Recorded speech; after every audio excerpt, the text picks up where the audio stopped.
All right, welcome back to another Monday Night Storm King's Thunder. We are back. I am still sick. If you heard me, well, we didn't broadcast last Thursday, but you would have heard me be sick last Monday.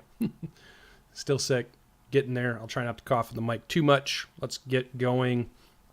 Our team here in the Eye of the Allfather are anxious to get back into the adventure after having their Indiana Jones moment of Tigray, the elf who was Bladesinger, who was scouting the hallways ahead, triggered a trap of a giant rolling ball meant to squash a giant, but also anybody in the hallway. We had a couple of our players get hit by that, though they were able to be stabilized and brought back up, and they watched the boulder get rolled back up the hallway as they sought refuge in one of these, what appears to be like a dormitory, like a place for people who were coming to the temple could sleep. And when I say people, I mean giants.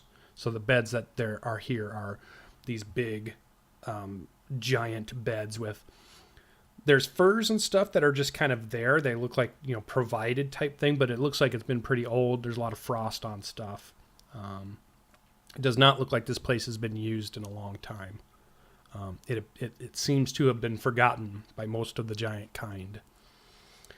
And so our group decided to regroup after taking some pretty hard hits from the trap, and thought that having a long rest in the room here would allow them to heal up, regroup, and then figure out what their next action would be. So that's where we will pick up. I will move our players over from the map back to the Eye of the Allfather. Let that load in for them so they can see where they're at. While they're doing that, I'll do a little, we got Harshnag here. I'll do a Control L in our, let me do it on Ian. Might be better. Yeah, Control L in Roll20 shows you the dynamic lighting. So this is what the players are seeing, which I think is kind of cool. So you guys can see that. And that is where we will pick up with our group. We are down one Bladesinger tonight, but we will... Who did we let play that before? It was probably Greybeard we let play that before, didn't we? Who am I? Tigray or Coffee. Yeah, I do believe I have played him once before. It's all about the invisibility on the Paladin, right?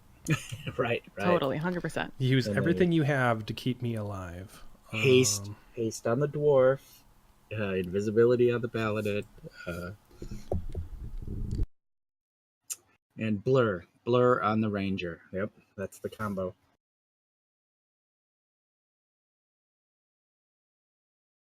Oh yeah. So I'll try to mute my mic when I cough. Every now and then I might miss it, or every now and then I might forget to turn it back on and speak for 10 minutes before somebody realizes it. So bear with me as we have a sick DM. But I want points for being sick and still running a game for my players, because I know how much they want to play. Heck yeah. So I should get bonus DM points. And when I mean DM points, I mean like donuts or something. Those are pretty... No, I'm just kidding. All right, so you should have his character sheet so you can see it. His hit points should be back to full. You guys took a long rest, so his spell slots should be back to full. He should be ready to go. Hopefully his character sheet is decipherable for you. Oh yeah, he finally put it in there. AC 17 normal, AC 20 with Blade Song, AC 22 when he's hasted. Good job. Awesome. Hey, real quick, another housekeeping thing. How do I turn advantage on my initiative? For Greybeard? Yeah. So in your character sheet, go to the cog. Okay. And then it's in there Go somewhere. to attribute options, which is the middle box. Mm-hmm. Attributes. Aha. Very top. Initiative style. All right. Yep, Advantage. initiative style. Woot Yep, woot. exactly. Thank you very much. Okay. Cool. No problem. All right, so let's hold on. Let's get in the mood, right? Let's get this going. So you guys wake up. I forget. I think it was the two elves that kind of sat watch. You heard nothing. You saw nothing. No more rocks came rolling down the corridor. You didn't hear anybody wandering by or giants or any noises, really. So you had a restful night that was uninterrupted in your little giant cell here. And now we'll say it is morning time, or it's at least 8 hours from when you guys did that. You may not know necessarily what time of day it is, but you guys are ready to adventure once again. What is the group going to do?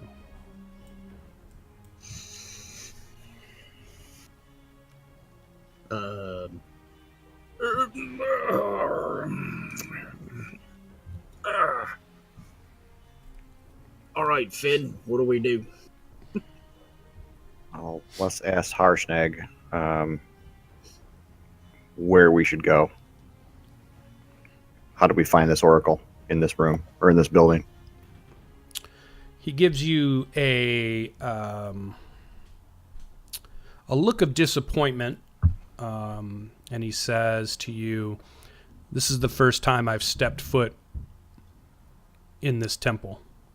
I know at the moment as much as you do. This is only a place I have heard of. This is the first time I've been here."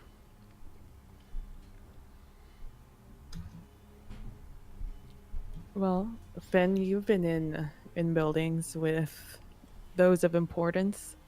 Where do you usually find them? Certainly not down the corridor with the giant 40-foot death trap ball. I can tell you that.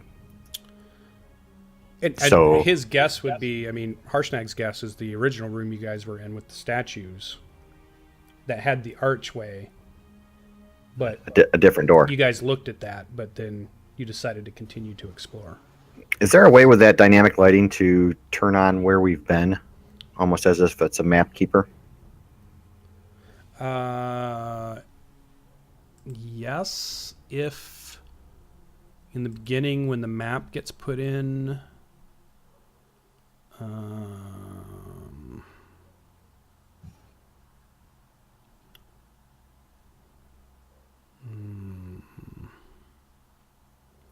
I think it can be done now, but I think when this module came out,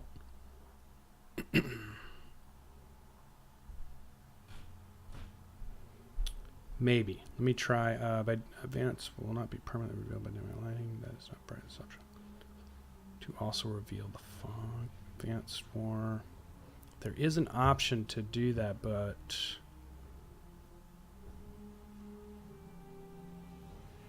We can just move around. I just didn't want to be jumping into areas where you can't. Shouldn't be. I think it's this one. Let me try this.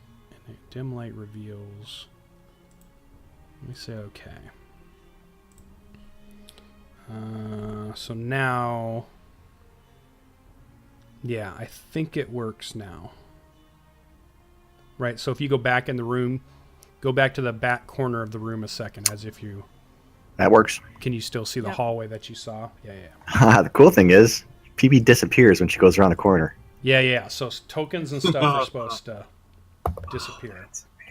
So you could actually drop some crap around the corner Yeah, I did. on stuff Well, I we've mean, already... Yeah. Yeah.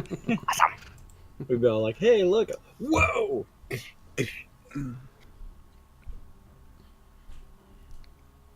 Oh, that's super cool. That is amazing. Technology.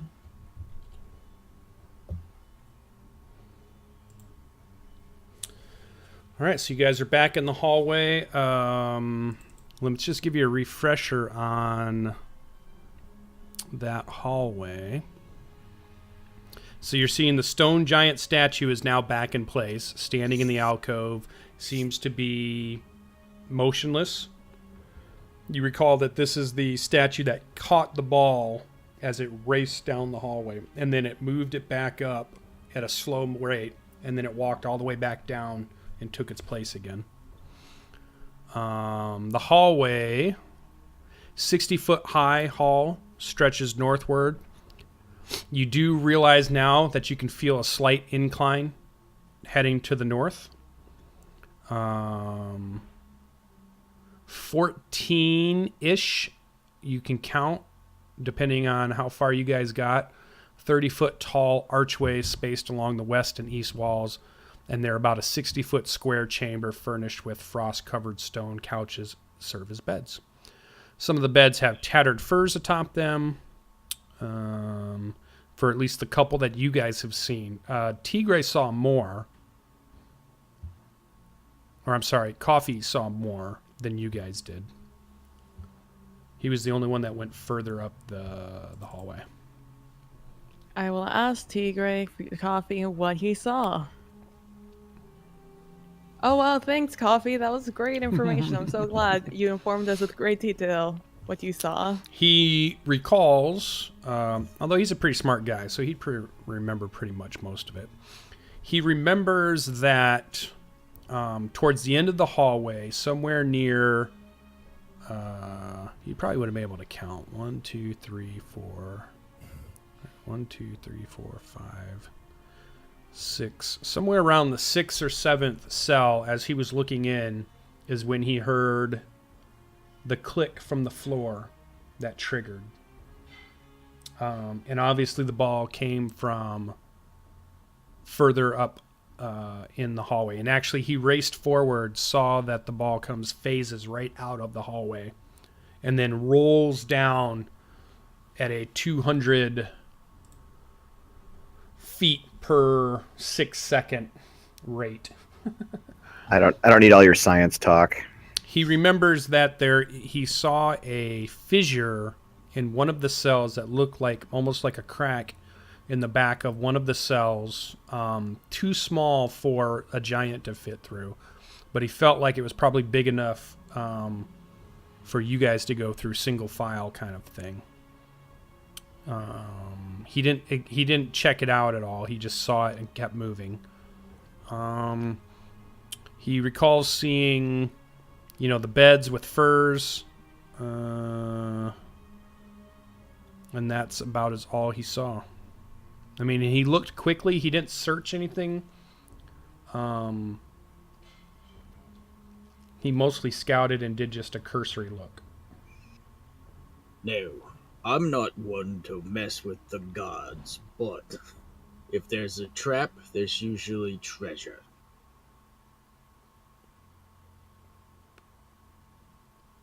Well, what's our primary goal here? It's to see the Oracle first, right? Oh, yeah.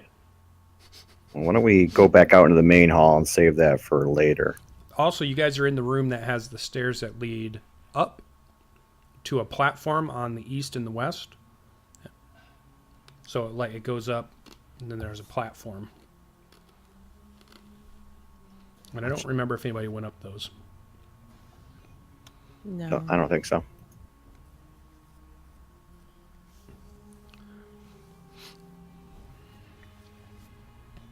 Harsnack will follow you guys. It also occurs to me that we've never really done much of this kind of work. Is there anybody within our group who is perhaps a better suited choice to traveling ahead?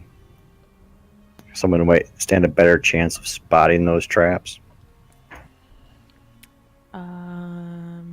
Greybeard looks at Ian. I have investigation and perception that could help. Yes. Probably yes. We do have that person. Me too. Yeah. I just don't have I have a decent traps. perception skill as well. Right. Well, I don't know how I bring that up in would- conversation. I'd say I have a keen eye as well, I guess. But Yeah, if you're just going to move at a normal rate, then I would be using your passive perception. If you're going to move into a room and then stop to search it, like spend 10 minutes of actually meticulously looking, then I would have you roll your investigation or perception, or depending on what's going on. Probably investigation. Well, let's So it Let's just depends how move with slowly caution. you want to go. Yeah. all right, I'll move. do you want to go? Why don't you let me go first then? Okay, go go for it then. On nod. Yeah. Or there's nod staying behind. I've already had to resummon him once, so I think I'll just go ahead on foot. Okay. So you can go upstairs? Yeah. All right. Yeah, so when you get up to the platform, you see another set of stairs that rise up, and it's obvious that there's 2 levels at this point, and it had the stairs to get up to the 60 feet up. It broke it up into two levels, and the steps are pretty tall. As far as they're obviously meant for giants. I mean, it's not a difficult thing for you guys to get up on, but it's not also comfortable or easy either. And then, yeah, you guys can move. So once you move to the top of that, I'm going to move you over. Are you going to go to the top? Sure. Okay, so I'm going to move you over here-ish. All right, actually, it would probably be here.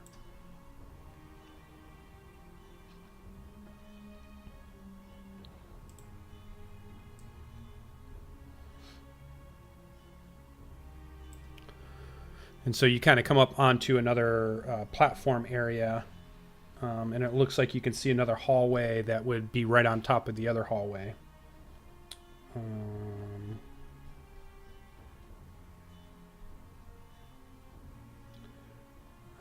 And it looks pretty identical to the first area you were just in. There seems to be a hallway that runs north. Yeah, there is another statue standing in the south end of the hall. It's a life-size statue of a female cloud giant wearing an angry mask. Her arms positioned in a way that suggests she's casting a spell. But the statue appears to be inanimate. So that's this little part here.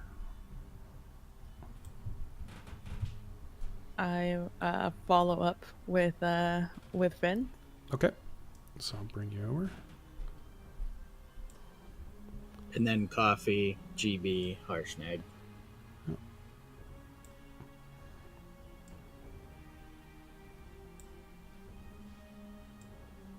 This map's running a little slow, I think, because it's big, but Yeah. there we go.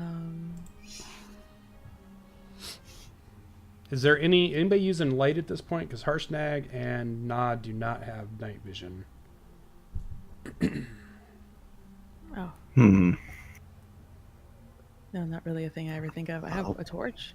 Does Tigray have light as a cantrip? Oh.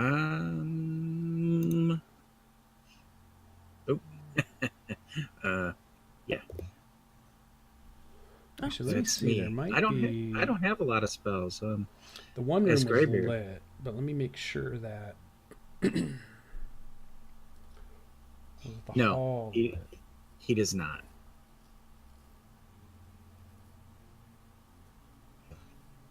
No, it doesn't talk about being lit. So So this room was I'll, not pre-lit. Like the first room you came in with that had all the giant statues in it, that had scones that were lit, so that room was lit up. This does not appear to be lit up. Pretty sure that I just glow now, right? Sure. Just your pure thoughts. Oh. I'll, Yeah, I got nothing for light. I'll light a torch. Torch it up. Harshnag's willing to carry a torch. I mean, he would be the one that needs it, so he's willing to grab it from you and hold it. If you guys want to Yeah. move forward, he just has it. Yeah. All right, I'll put a torch on him. Also, let's get him his hit points back because he would have got his back. And so he emits light by yeah, okay. So he's emitting light that you guys can see. So he's carrying a torch. He'll stay towards the back though while you guys scout, so he's not messing up your dark vision. So you said that there is a statue of a giant lady, casting a spell. Yeah, it appears Right. to be a female cloud giant. Right there. Made of Okay. stone. Yeah, looks in the kind of the pose of a spell being cast. I will. And then there's a hallway going in both directions, right? It's not just a straight wall. Correct. And when as you move closer to the center of that room, you see stairs that lead back down on the other side. And then the hallway runs north. Looks very similar to like the hallway you saw downstairs. So it's got openings along it, spaced at intervals as far as you can tell. You don't know if it's exactly the same, but I mean, it seems to be similar. Great. This lady here, she's gonna throw lightning or something. I would agree that is most likely what she would do. So we should keep an eye out for any traps, pressure plates on the ground, walls, especially that exact spot that Tigray told us down below. Maybe it's an exact replica up here. And what's your passive perception again, Ian? It's like 20? 20. Yeah, that's super good. Okay. So you're keeping an eye out. Got it. Well, why don't we investigate for traps? Yes. Who is going to investigate? You can have one person can make the roll. Somebody can help them, so they would get advantage. I'm guessing we're all gonna help. Well, you can only get Well, advantage who's- points, but is who it, wants to make the roll? Does it matter? Usually you're Then thinking it- about somebody that has proficiency in investigation. Well, I mean, PB is gonna make the roll because she's got the eyes Okay. of an eagle, right? So Well, So tell investigation's me- intelligence. I have a +4 in investigation. Yeah, so you have a plus. So what's your total plus for your investigation roll? 6 because of proficiency 2 and then, or 2 No, and it's 2. +4. Plus 4. Okay, It's so just 2 and because I'm going to roll it. 1d20 It's 1 plus 4, right? It's And you'll at the get highest. advantage. Yeah. Tigray doesn't care about investigating things. Oh, okay. He Well, has no skill. I care not about your traps. I scoff at them. All right. Greybeard likes intimidation, not investigation. All right. All right. So in this immediate area, you are not seeing any pressure plates. You're not seeing tripwires. You're not seeing like weird pulsating runes on the floor or anything. I gave you pretty much the vision part that you have at the moment. So basically this area... Oh, let me ping it again. This area, the area you're in, over here a little bit, and around the statue, you don't see anything that appears to be trap-like. The statue itself, is it on a base, or is the statue just standing directly on the floor?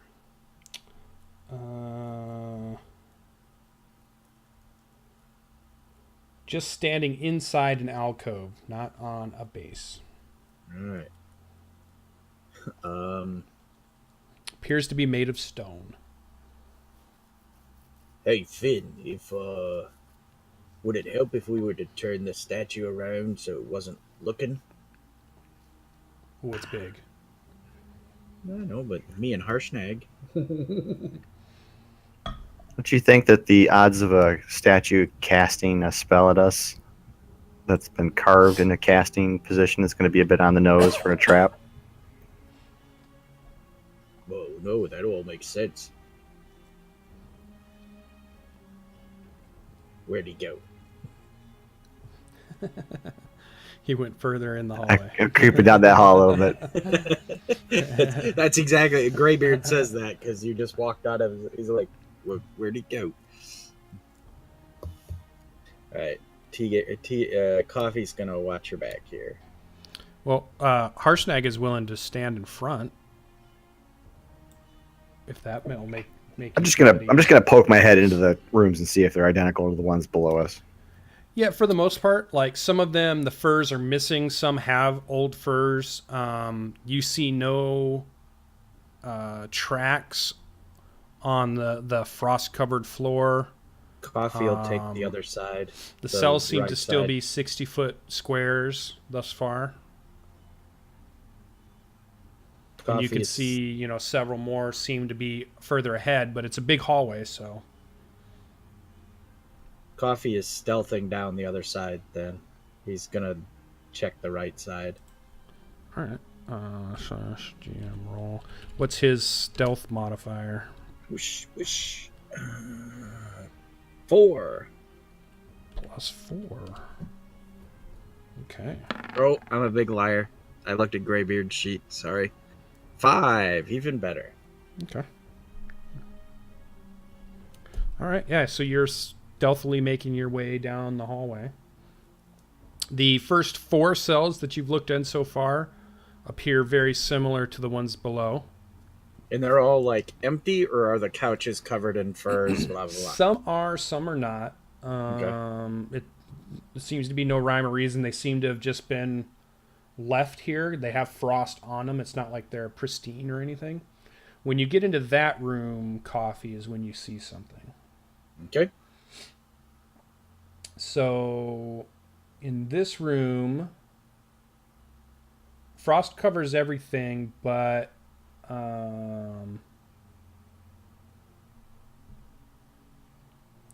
yeah, you see under one of the couches, you see a sack. Okay. He'll approach it and I guess pull it out from underneath the bed. Okay, yeah, so it obviously looks like one of the giant bags that you've seen, kind of like the fire giants or all the different types of giants you guys have fought. Similar to the types of bags or sacks that they carry around. Looks like it's Right. been here a while, though. Looks like it was left here. There's obviously stuff in it as you drag it out. Could be an antique toboggan, not just a regular toboggan, something really old. That's right. He'll take a glance in the bag. All right. Go ahead and give me a D100 roll. All right. This is T-Gray Mojo, not Greybeard, because Greybeard always rolls wheel of moldy cheese. 63. So as you kind of look inside, you see what appears to be a wooden door with some twisted iron hinges on it. Oh, great. All So right. go ahead and give me another roll. And so when you pulled the sack out, you can tell it's kind of heavy. It's got some bulk to it. All right. Ooh, big high roll. Let's see what we get there.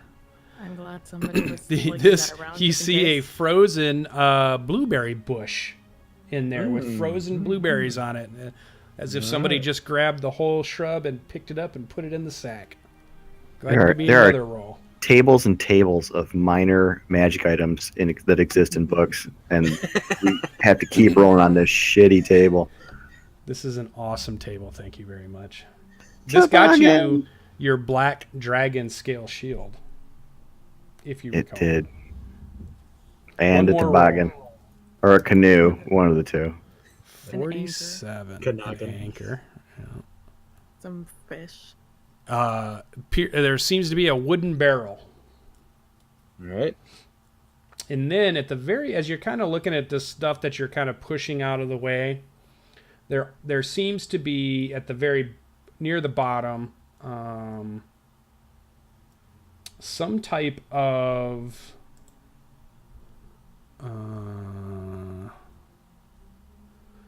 it looks like a piece of stone of some sort that has some type of rune etched in it. Okay. And you see 3 frozen dwarf heads. 2 male, 1 female. Obviously taken from dwarves that were in their prime. All right. Are there any gold rings in them beards? Coins. One sec. Still taking notes. Coffee doesn't really care about the dwarf heads. I guess he really wouldn't care about any of this. Oh, the rune stone. Now, is it like, a stone? Like something that would be... actually, this is more of a shard of ice that is long and slender, roughly the size of a dagger. Okay. But the ice rune glows within it. ISE.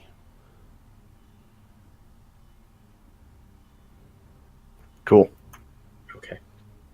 Let me tell you, I'm so glad we roll these shitty items ourselves instead of you, Lucian. Because if you just told us that there was a weird looking door, a wheelbarrow, and a weird shard with dwarven heads inside of this bag under a bed, long forgotten, I'd be like, what is the mystery behind this? How do I What break quest this are we through on now? the door? These dwarves must be important. We must investigate further. Coffee takes the... Does coffee? Coffee's the only one that sees any of this so far. Right. I haven't said you taken anything out. It's just Nope. in the bag. And that's... He'll say... he'll just poke his head out the hall and be like, I'm going to be a few minutes in this room. And he'll identify the runestone dagger using the ritual identify. So for 10 minutes he starts a ritual. Yeah, let me check real quick. I'll move down the hall while he's doing that. Yeah, Right. okay. He does not have detect magic. I think he does somewhere somehow. he, Or does he have has identify? he has both. And they're both rituals, but he's not going to spend 10 minutes detecting magic. He's pretty sure the runestone dagger thing is... Oh yeah, you can see it glowing. The rune yeah. glows within the ice shard. So And- he will... Yeah. Never mind. He will identify it. He'll spend the 10 minutes. All this time while Finn is searching rooms and he's digging in the bag, Greybeard is like squeezing in behind the statue and like trying to figure out if he can turn the statue around, that kind of thing. Okay. So up at the north, Finn, you notice that the hallway comes a little bit more to an abrupt end, and it's been caved in as if there's been damage on this upper level, which appears to be some type of cave-in that just kind of stops. So you can see something has just... I mean, the whole ceiling is caved in. It's just rubble. It doesn't go as far north as the hallway below. How far forward was Tigre's crevasse or crack compared to this? You think he described it as being further ahead.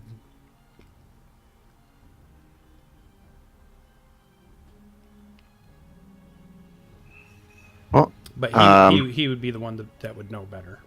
I think we should just search these rooms then. Again, carefully checking the hall. You got 10 for minutes. anything. He's doing the ritual. You found no traps. There appears to be no traps up in this upper level. Spending 10 minutes around the statue, you see nothing that makes it seem like, although the statue seems to be solid and rather heavy, you don't see any mechanism that makes it seem like it could turn. It's not like on something that has a cut in the floor where it might rotate or anything. You don't really find anything else up here besides that sack. Right. Once the ritual is done, Tigre would recognize that the rune matches the same one Harshnag recognized in the main room when he pointed out the only rune he knew of the 6 runes was the one that was called Ice, spelled I-S-E, is known as the Ice rune. That's the only one Harshnag had ever seen before. And this is the same rune you're seeing in the shard of ice that is long and slender. Okay. What is... And it radiates a magic. You do recognize that it is something that would probably require attunement. Okay. All right. And so if you spend, I don't think it's just 10 minutes. I think and it's an item. Although an identify probably. Go ahead and read off the Let's look at the identify spell again, because Sure. how much does it end up telling us? I mean, I guess it would tell us everything, right? But I wonder if, because the giant's magic is very different than. If it is a magic item or some other magic imbued object, you learn its properties and how to use them, whether it requires attunement to use and how many charges it has, if any. You learn whether any spells are affecting the item and what they are. If the item was created by a spell, you learn which spell it created it. If you instead touch a creature throughout the casting, you learn what spells, if any, are currently affecting it.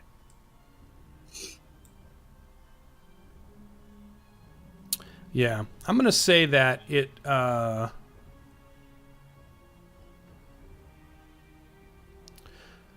the one thing you pick up... oh my god. How do I think his spell would tell him... One of the things that you pick up from it is... the person who would be carrying this, you would have resistance to fire damage. But he's also sure that there may be other things this can do, but he believes it would require attunement to really know some of the other things that it has a possibility of doing. It's obviously a very rare, wondrous type item. It's very magical. All right. Let me check something on. Okay. Coffee leaves the rest of it. Mostly figuring if he says anything about the dwarf heads, that Greybeard will make a kerfuffle of it. And if the barrel is actually beer or something, again, Greybeard will make a kerfuffle of it, so he doesn't say anything about any of it. Well, I think also Coffee may have trouble moving the sack. Okay. It's got to be heavier than what his strength can. Okay, yeah. Can He's got a move. 14. Okay, so I guess So somebody's going to have to grab it. Well, Coffee's not bringing the sack. He's just bringing the runestone dagger thing, icicle. The rest of it he's leaving. He's just, like I said, leaving the bag pretty much where it lays, and he'll come down the hallway, and he walks up to Harshnag, and he holds out the item, like palms up, and he's like, Harshnag, I do believe this may be of your people. And he, I guess, like, holds it up. Yeah, and he recognizes the ice rune. And yeah, he would recognize that. He tells you that giants typically use runes for magic. They have a runic type magic. And runes carved into different types of materials or in different places can have different properties or can do different things. He gives you an example of if this rune was carved into a door and somebody tried to open the door, they may be hit with some type of frost spell or something. But when it's carved into, say, a weapon, it may make the blade ice cold and then actually do additional damage through the coldness of the blade, the magic of the blade. So it can have varying effects depending on the types of materials it's on. And as he looks at it, he says, you can transfer a rune from a shard. This is a shard. This is something that holds the rune. And it can be moved to an item. So like if you were to put it on, say, In this case, this one, a cloak or a set of boots, it would do something with that. They would turn the cloak into a magic item that then would have resistance to fire damage, and there's some other things. Or the boots, there would be something that you could have that could be done with that. And I think when he says that, maybe more of the identify spell makes more sense now to Coffee, now that he kind of understands the magic that he's being told. And so I'll kind of give you guys an idea of what this can do. So as the shard, if you keep it as the shard, you don't transfer it to anything. You have resistance to fire damage if you're holding it. So if it's in your hand, right? So as an if like in your offhand or whatever. Also Frigid Touch. So as an action, you can touch a body of water and freeze the water in a 10-foot radius sphere around the spot you touched. Once you use this property, you can't use it again until you finish a short or long rest. And I'll put like maybe a handout, Okay. so you guys can see some of the things it does. It also has an Icy Mantle, which is as an action, you can touch yourself or another creature with water on your finger. The water creates an icy mantle of protection. The next time within the next minute that the target takes bludgeoning, slashing, piercing damage, that damage is reduced to 0 and the mantle is destroyed. Once you use this property, you can't use it again until you finish a short or long rest.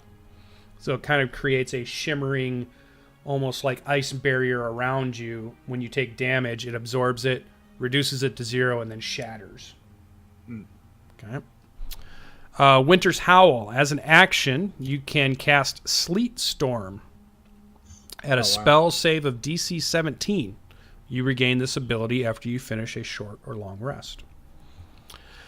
And then the Gift of Frost is you can transfer the shard's magic to a non-magical item, a cloak or a pair of boots. And it would still do all that? No, then it does what... Now it's being moved to another material. Then it has its own properties under that material. So that transfer takes somewhere around 8-ish hours. Requires both items to be part of the ritual. In the end, the shard itself is destroyed, and the rune would then move to the new item and material.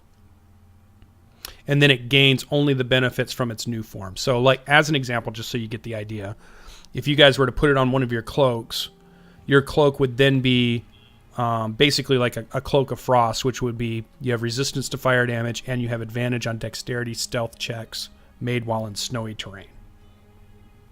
And it would become a permanent item. That's that, not the other stuff we read. So rune magic for giants is really powerful because it has the idea that if you have the shard, it can do one thing, but you can also transfer it to, and that's what a lot of these giants do, is their items that are magical have the runes on their armor or on their weapons or on their stuff. This one can be transferred to a cloak or a set of boots. If you move it to a boots, you ignore difficult terrain while walking, and you can walk on water. I got me some Jesus boots. No, I think it's best kept as the shard. I mean, Icy Mantle and Winter's Howl, that sounds awesome. Oh, Frigid Touch. Oh, well, I guess. And then Harshnag then hands it back to Coffee and says, "These are the types of things we will need in the coming days." So, and he hands it back. He's like, "No." Coffee, doesn't say anything, but gives him like an elaborate elven bow, and then deposits the shard within his cloak or vest or whatever he's wearing. And so I'm going to say that to use those, it's an action. So it's something you have to have in your hand when you go to use it. So just keep that in mind. It is now part of a handout that you should all be able to see. I'm thinking somewhere in the player handout area, maybe. Got it. Looking shard of ice rune. Yep. I don't know where it showed up. It showed up somewhere. Magic items. Oh, okay. It's in the magic item area. Gotcha. Harshnag, I feel like we're looting a holy area of yours. I apologize.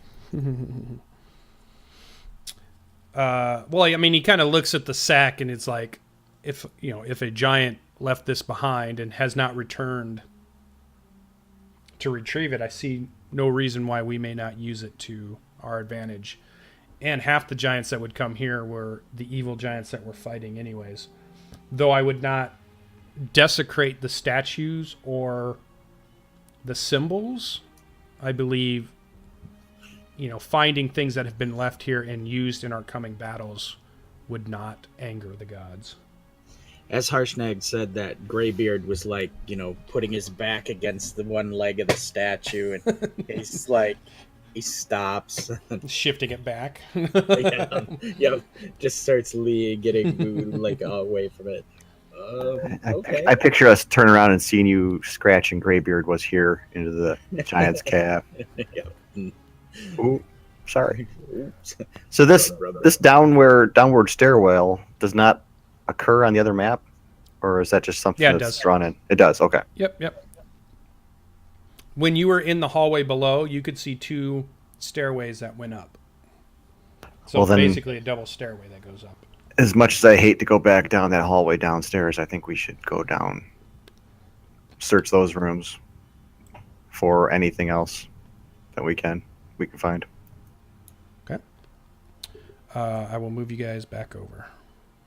And just keep a watch out. I mean, if Tigray can kind of pinpoint where he sprung that trap, let's try to avoid it.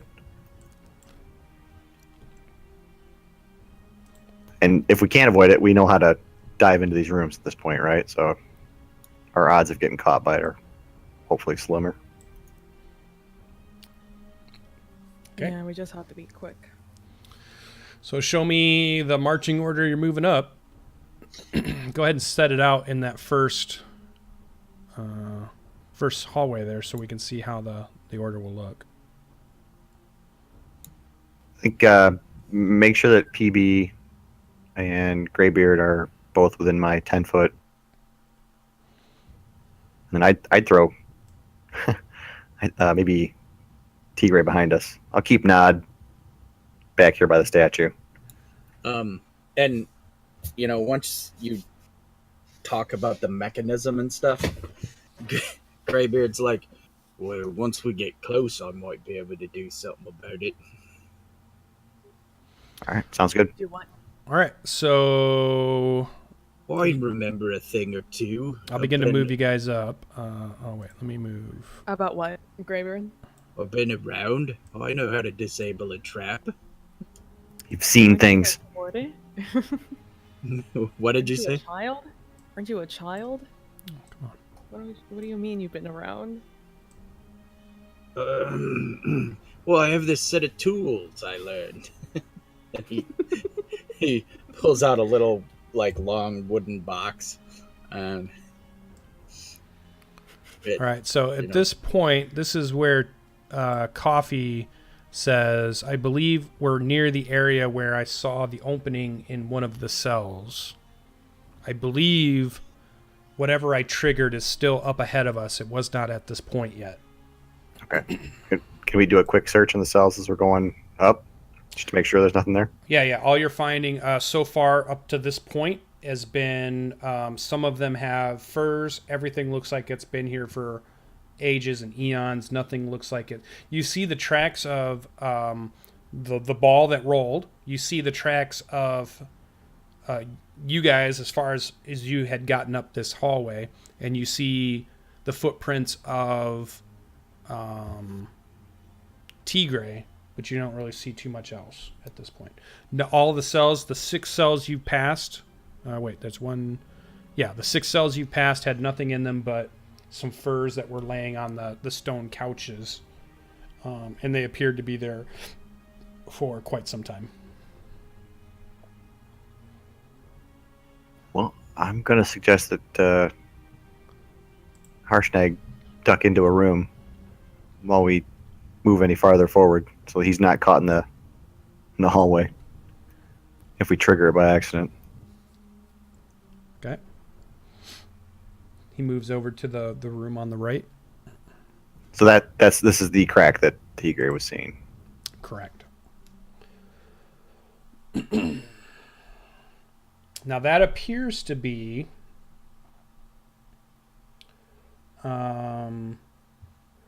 it looks like it's about 10 feet high, about 5 foot wide, and it looks like it's a crack in the mountain rock. Definitely too narrow for a giant to go through. It appears to be the floor of it is very uneven and icy. It's definitely going to be difficult terrain moving through it. It looks like it's a crack, like it could have happened because of an age-old earthquake or whatever it is. It's not like it was part of the construction of the original temple. Can Greybeard look at it? Tell us what he thinks of it. All right. Like a history or an investigate? What do you want? I know nothing about mountains and stone. You would be able to do I would say investigate. I'm a child of the forest. All right, and then so I get +6 to this because of my stone cunning. Well, yep. Go ahead. Right. The first thing you tell immediately is there is no stone cutting here. This is cunning. Oh, okay. It's the dwarven ability. You get 2 times your proficiency bonus when looking at stonework or stone.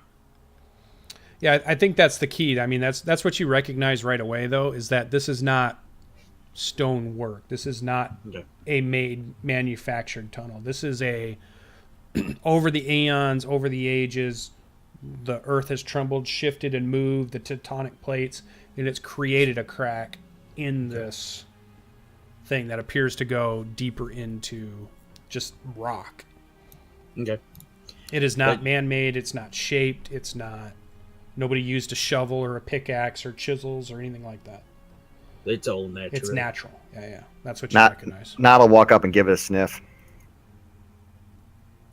Is there any kind of scent or anything coming from it? No tracks, no nothing, just old. Go ahead and do a roll. I don't think you will. Maybe.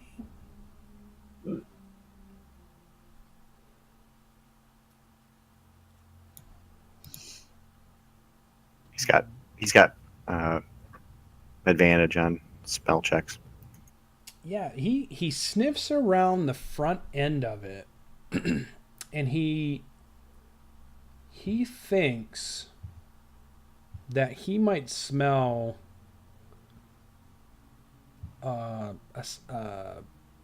he would telepathically tell you like an unwashed human. Maybe weeks ago, he's getting just the faintest of a smell that may have been down this tunnel. Well, Nod thinks there's some human at some point crawled down that tunnel. Recently, in terms of the space itself. Coffee would kind of look around trying to find that pressure plate or help Ian if she's so inclined find it. He, as far as he can tell, he believes he was somewhere around this area, but he could have been further up, and he did not see anything when he was in the tunnel. Like it was an audible click that he heard, but he never saw anything that would indicate what he stepped on or tripped over, or he didn't feel anything that he did different. Never noticed it, and then raced forward. So he thinks he's near the general area, or it might be a little further forward. Okay. If they can find it, then Greybeard will try to deactivate it. Yeah, feel free to roll it. Okay. I'll investigate the area.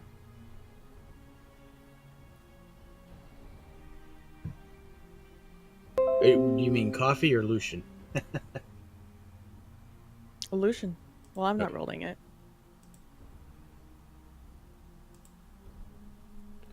Yeah, let me look here a second.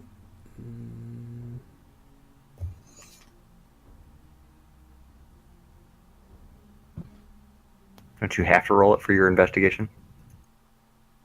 Lucian is trying out this new thing where he doesn't want us to know what the roll is in case it's low, so we aren't like, oh, I rolled low. Obviously, something awful is going to be there. That was the passive perception, though, right? No, they were investigating. Yeah, we're investigating. All right, so yeah, you're investigating and you're not seeing anything, Ian. It's making you nervous because you're not seeing anything in the floor. You're not seeing plates.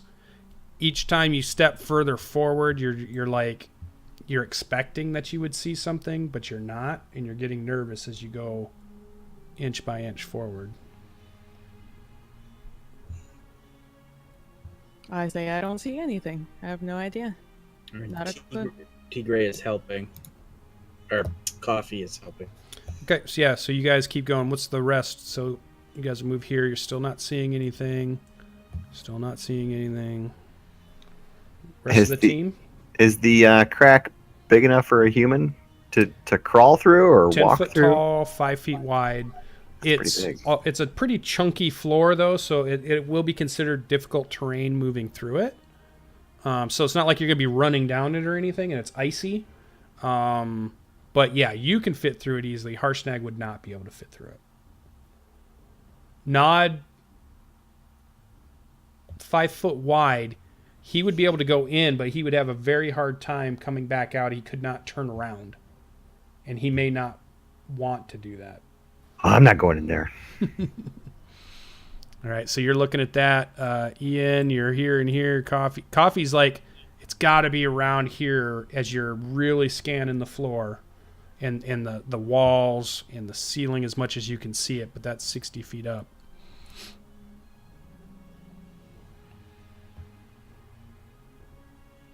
I keep going until either something happens or nothing happens. Unless somebody wants to do something else. Greybeard's just kind of watching you guys from the hallway there, trying to, waiting for you guys to find the mine so he can disarm it. Yeah, so you and Coffee move forward again, and there is nothing different on the floor, but you hear an audible click. Run! From where? It sounds like below, but you are absolutely certain the stone on your feet has not moved. Nothing's moved, nothing's shifted, but you hear the click, and immediately the stone walls appear. Let me go to freehand here a second. So there's a stone wall that now separates. This immediately happens when you hear that. And Coffee gives you the look and he says, we just triggered it again. This is exactly what just happened. And then looks to you to figure out what you're going to do. Well, this boulder is coming for us, right? Roll initiative. Yeah. Choose your token and go ahead and roll initiative for you and just Finn's out there, so you, Finn, and Coffee.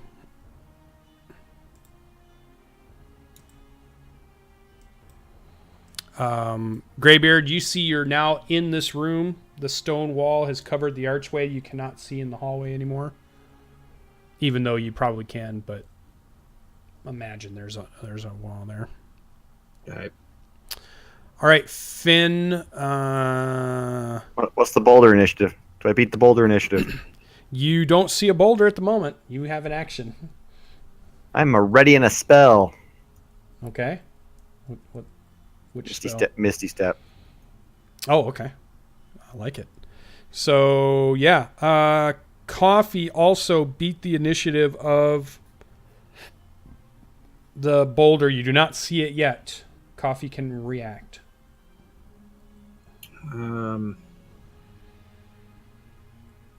Oh, coffee is all right. He glances aside and sees that Ian's not already moving, and he will try to. Yeah, it's the slow motion turn as she's looking at you. Eyes grow wide, Exactly. your eyes grow wide, and you're beginning to move. And he'll try to, knock her over this way with him to the edge of the wall. Okay. Do you resist Ian? No. Okay, so he grapples you to the wall. That would be your action then to do that. Bonus action or any further movement, Greybeard, or for coffee. Just a drop prone. Okay.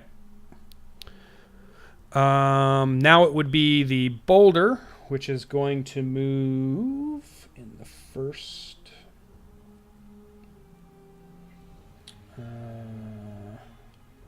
So we see a 40-foot diameter sphere of solid granite comes rumbling down the hallway. You can feel it. 200 feet. So from the wall, it's going to make it to. Right. Look at that. Look at that. All right. So it comes racing down. You still will need to make a, because it's doing one of those things where it's kind of rumbling down the as if, the gift from the Discord. So you still will need to make your saving throw. So you need to make a dexterity saving throw. Can I cast the spell I had ready? You can't win the minute you see it. I mean, I know it's happening. I'm just gonna Yeah. make sure I get 30 feet behind it. I'm gonna move it again here in a second, and I'm gonna let you. I assume that you're gonna let it get close enough that you can jump past it, right? Yeah. Yeah. So we need to see Coffee and Ian make a dex save. Oh, terrible. Terrible. Here we go. Slash roll. Oh my lord, you guys are going to love this. Here comes some bludgeoning damage.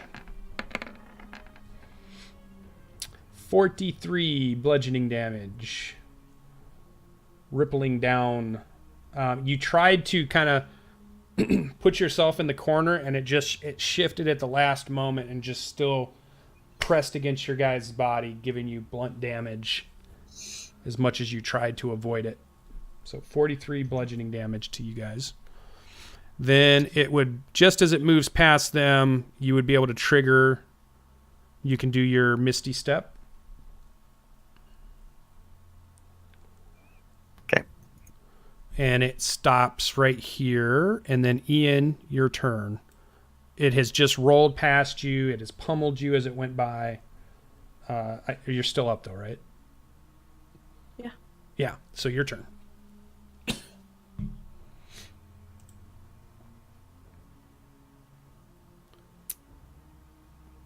There we go. Okay. Yep. So you do a cure wounds upon yourself. You regain some of the hit points. Some of your bruises begin to heal themselves. And then we're back to the top of the order. At that point, you guys are past it. You hear the ball continue to roll down and out of sight.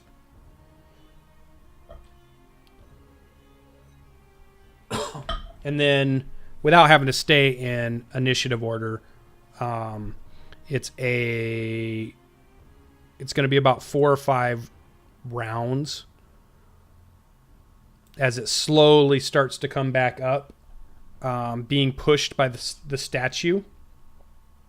And when it's being rolled slowly, it's very easy for you to avoid it. So you see the statue, the stone statue, pushing the ball up. It passes by you again, doing no further damage to you. And it goes back up. At any point you guys want to move, let me know. I'm just telling you what's happening in the next. Do the barrier... Not yet. You hear the boulder go racing by. You hear at some point, probably 20 seconds later, it being rolled past your doorway again. Yeah. Are you guys staying there, or when this all happens, or what are you gonna do? Basically, from the second that the place closed, Greybeard pulled something from his pack, some hammer or something, and started just smashing that wall, just letting the wall have it. Yeah. So after my first round move then will be to go to Tigray, who I'm assuming is unconscious. Yes. No, Tigray's still, He's not? still up. No, he is conscious. Okay. I mean, it looks like all his bones are broken, but but he's still mobile. Yeah, and So you get what I rolled in there. Greybeard. Oh, I thought you were curing yourself. Oh no, she said for coffee is another. Oh, okay. The second one. The Cool. 13, right? Mhm. Yeah. So the key for me now is, are you going Thank to you. stay there? You know that when Coffee and Ian, when you were in these squares, is when it triggered. I want to show you that right now, just so you remember this. And then you see the boulders start to come back up the hallway, being pushed. You guys let it go by you? I guess. What are we trying to do? Are we trying to go through the little passage? Are we trying to figure out why this is? Yeah, we've got rolling this way? 4 turns of time to either move forward. Okay. Yeah. I just want to make sure. Yeah. So basically, I'm assuming we're gonna search these other rooms once the thing gets back into position, Yeah. and we're beyond the trigger of the trap. I mean, this is, at the end of the day, this is still a round ball rolling through a square hall, right? I mean, there should be gigantic gaps on the sides that if we know what's coming, we can dive to a corner and not get hit. It is not the same exact size as the hall, so it's not like it's a 60-foot ball. There's lots of room. It's a ball meant to purposely squish things that are in the hallway. All right, so it's not a ball, it's a cylinder. How about that? It's a ball, but like, remember, look at your GIF on the way they did that was actually really accurate. The Japanese game show ball, that's exactly, because you think you could slide in between, but if it just happens to move to the left just enough, there's not enough room. If it happens to dodge to the right, then there was enough room for you to. That's just a be at the 6-foot bottom. boulder running over a 6-foot tall guy. Yeah. This is a 40-foot boulder running over 6-foot tall guys. I'm just saying, there should be 40-foot more gap. diameter. Yeah. And Coffee will definitely say something. And yeah, when it comes back up slowly, it's very easy for you to just duck and find the spot. It's when it's moving at 200 squares and it's kind of going down. It's not like it's just a straight line either. It's How about this? How about if we were to crawl in the corner of the hallway? Hands and knees going down the corner of the hallway. That boulder then shouldn't be able to touch us at all. Yeah, assuming it doesn't move left or rightish. Yeah. So it's still a saving throw, even if we're inchworming it, sniper crawling down the corner, stuck in. Yeah. I think it's always going to be a saving throw. Yeah. All right, it's not that's a what I hard think he's saving asking. throw. You guys only had to beat a DC 12. You just Yeah. happened not to do that. Is that saving throw for half damage? I'll tell you what. If you guys go prone the whole time against the corner, I would give you advantage on the DC roll, but I'm still going to make you roll the DC roll if you trigger the trap again. If you don't trigger it again, How about Tigray cast a little bit of tech magic and look and see if it's a magic trigger versus a mechanical? It'll be 10 minutes. He doesn't have it memorized. He'll have to do it as a ritual.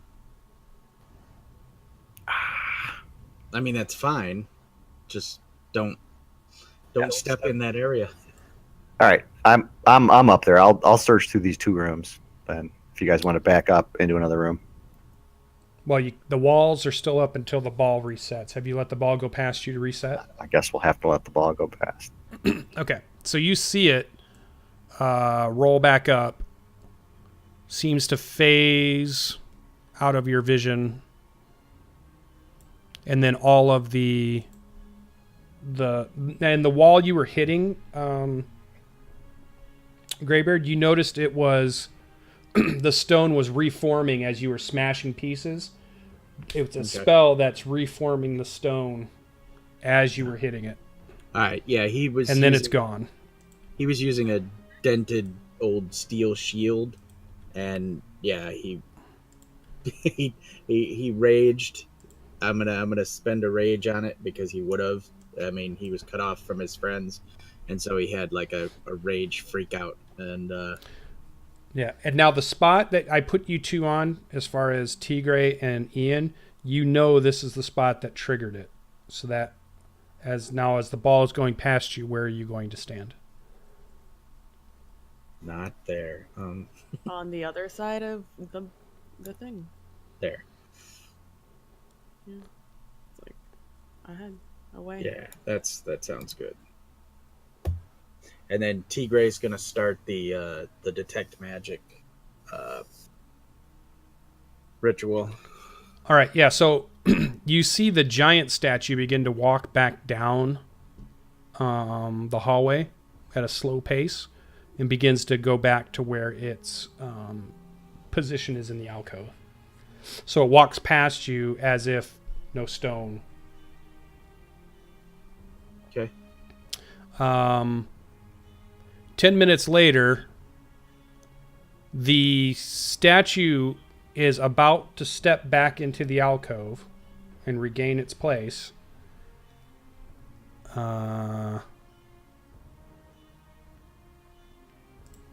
get a lot of searching done in 10 minutes, unless the walls don't go down for 10 minutes. The walls go down immediately after the ball has been placed back in the wall, so you do have some time.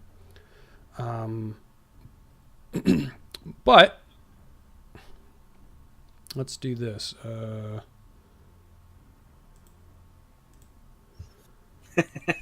Tigray immediately realizes that it is a magic trap, and you hear it reset the moment the giant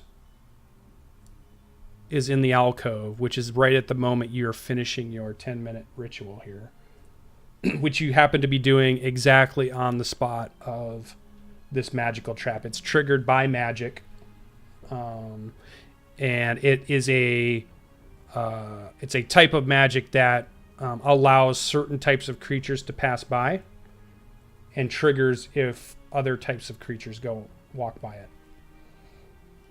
Okay, so and I'll click it.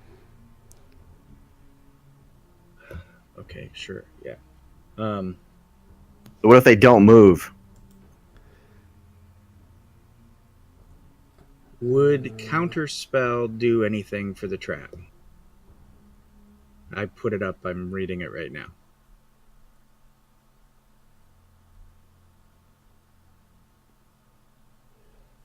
Yeah, it triggers. You hear it trigger. Dang it. So I don't use my reaction to cast counterspell. Yeah, it triggers again, and we hear the walls. You now know exactly the boundary of it, but and I will give you advantage on this dexterity because now you guys have seen exactly what it does. Roll your initiative.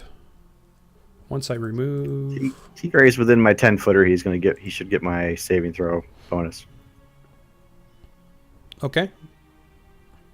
So initiatives first? For just the 2 that are in the hallway, yeah. All right, so both of you will react before the boulder appears in the hallway. If you want the advantage on the dex save, you would throw yourself flat to the corners, and I would allow advantage on that roll. Or you can do something else if you wish. You hear the rumbling begin. Yep. I'm looking at his spells real quick, what he has.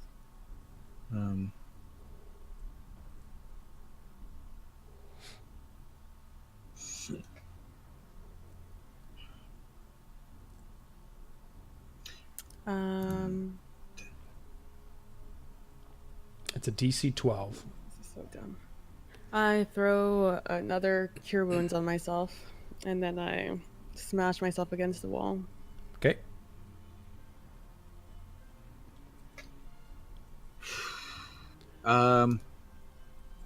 Yeah, T-Gray will do the same. Okay. I think Tigray has a Misty Step. He does, but Okay. I mean, it shouldn't be hard for you guys to make this check. It should be easy. I know, and that was what I was balancing. Okay. Roll So, roll with advantage, dexterity saving throw. See, that's the problem. It requires a roll. That is the problem. And you both barely make it with the lowest numbers you possibly could. Although I believe Finn's bonus would have helped you anyways. Yeah. Oh, yeah. The rock rolls past you without damaging you. It would have done... You don't have to roll that. Oh, I think I do. It would have done 64 points of damage. Just so you know. Look at that good roll. Whew. That's just a mean DM right there. 10s and 9s. Wow. He's giving the sinners in the hands of an angry god speech. DM. So the whole thing you'd have died happens so again. bad. You guys avoid being hurt. And the whole process goes again. The rock rolls past. 20 seconds later, you hear the statue catch it. Then you hear the statue begin to roll it back up the hallway slowly. We start searching. that's our cue to start searching like crazy. You find nothing else in any of these cells. What a ripoff. That was a deadly trap. Fun though. And the hallway ends. Where are you guys going to be when the stone starts coming back up? Well, south of that trap, I can tell you that. All right, that's recommended. Ian, you going to stay there? No, I'm following him. She's like, no, this is a stupid game.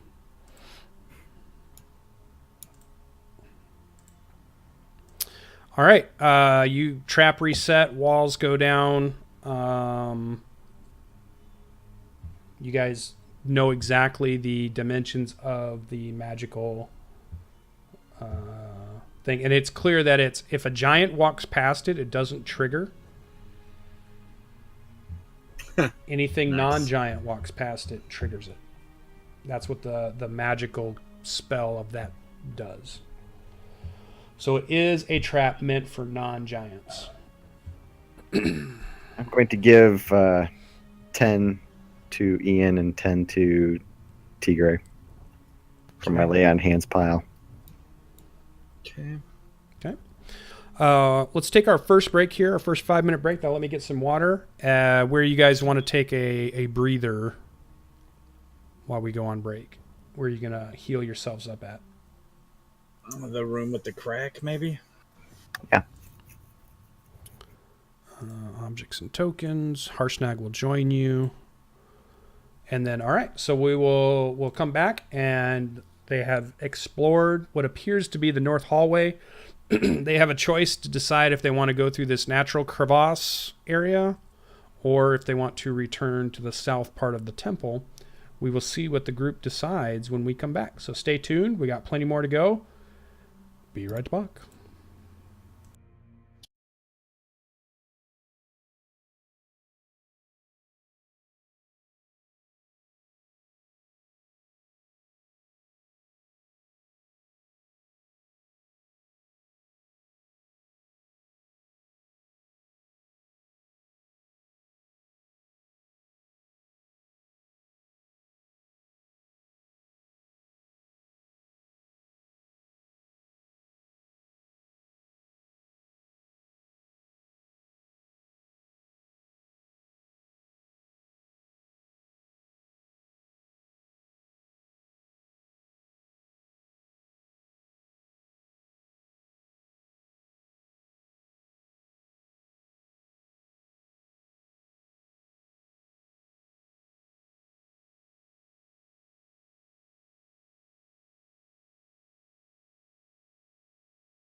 All right, we are back with our group.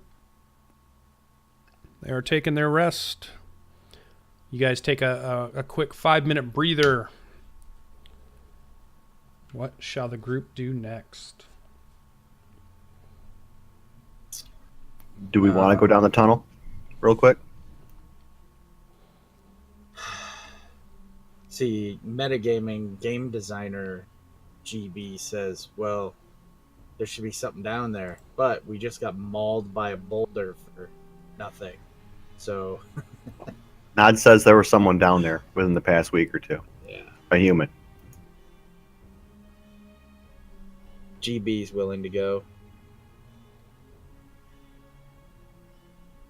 Should we take a short rest? Does that get anybody anything? Hit dice. Just hit points. Well, it's a narrow corridor, so it's going to be one. If it's going to be a column if we all go as one. I'm just thinking that maybe Finn and Greybeard can creep down it. I'm leaving Nod here. He won't go through there. If that is the case, then Coffee will take a break and attune to the ice dagger, ice shard. Okay.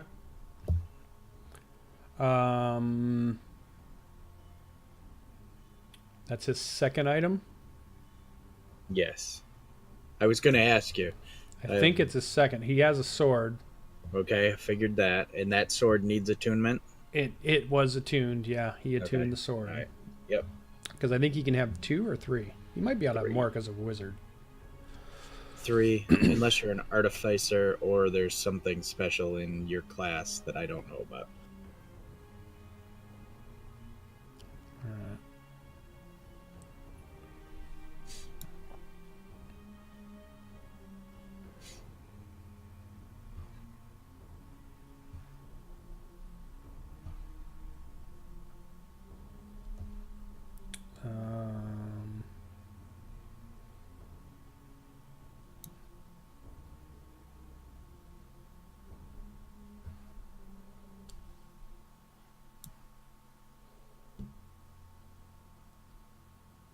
Can I just keep moving down there? Yeah. You can go.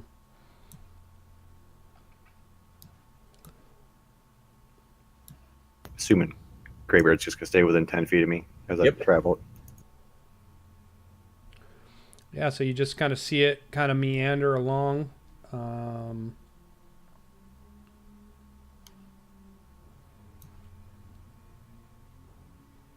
I lost you, Finn.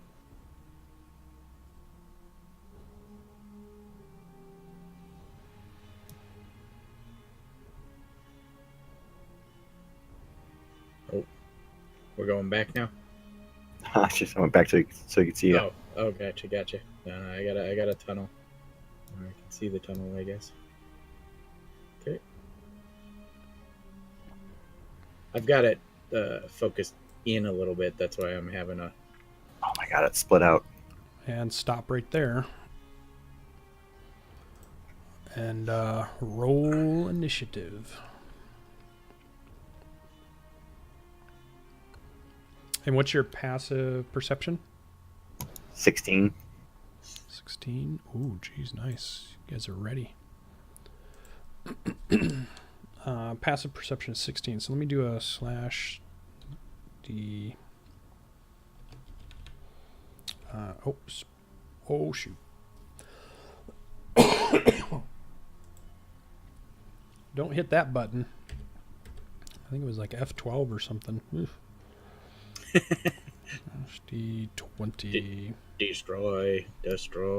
Yeah. All right. So you guys get to the intersection. Ooh. Okay. Let's see if this helps him. Unrecognized command. Darn you.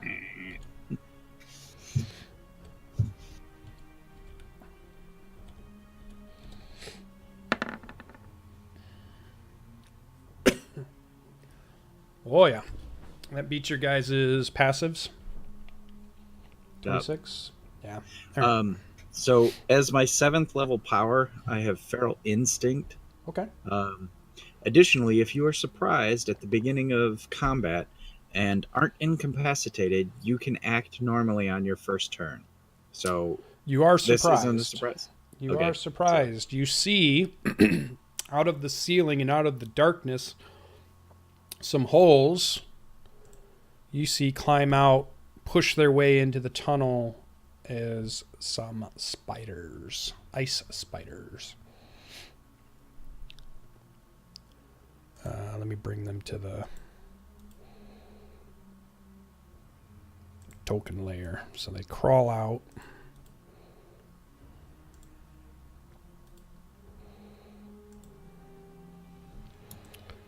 And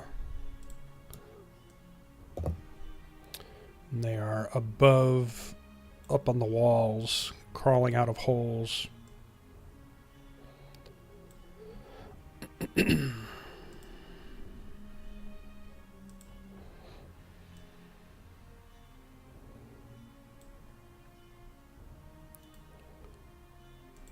All right.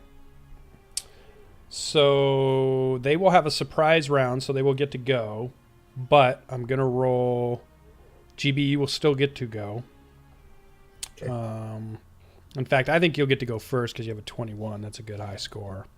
So they did surprise you, but you'll still be able to act. Finn, they'll get a surprise round, and then we will put their initiative in, which their initiative is... let me go back to objects. Let me select one, and let me roll an initiative. A 9. All right. Okay. So I believe they still get to go. They get their surprise, actually, now that I think about it. I think your ability just means that you don't miss your turn, like Finn's going to miss. All right. So let's see. One of them, it's kind of they're kind of above you and up on the wall, leaning out of these holes and then trying to reach down and get onto you. The only thing they have is okay. So the one that's behind this one right here is going to try to use a web attack and web you guys.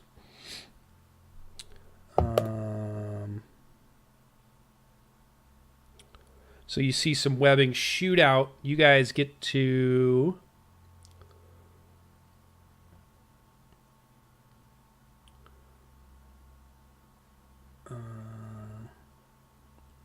It's a ranged attack. Oh, so they have to hit you. Okay, so he's going to try to hit Greybeard with a web. Rolls a 16 to hit. That does indeed hit. Okay, so you're restrained in the webbing. The webbing catches you half your body and your leg in the floor, and you feel yourself stuck to the floor and the web itself. You will take 1 cold damage at the start of each of your turn. Okay. But as an action, you're able to break out if you wish to. Also, the web can be destroyed. As an action or as a interaction? As an action, the restrained target can make a DC 12 strength check, bursting the web on a success. So it's an action. All right. The other one to the north of Finn will try also to web Finn. Is that magical damage? It just says cold damage. It doesn't say magic. 23. I'm guessing that pins you to the floor also. That does not. 23 doesn't hit you? Oh, nice. You got a higher than 23 AC? What did I give you? Well, you know what? Let me double check that because that might be... I mean, I know you have a high one. Don't worry. Yeah. I've got the shield and the ring of protection and plate. Yeah, 18, like 19, 20. 21, 22. Did I cast Shield of Faith on I was myself? going to say Shield of Faith, probably. I might have raised it up. 23 is my AC. So 23 would still hit, though. If that's your AC, it still hits. Okay. So it's just a web clings you to the floor. You're restrained. You take 1 cold damage at the start of your turn. You can bust out of it as an action if you wish. No damage.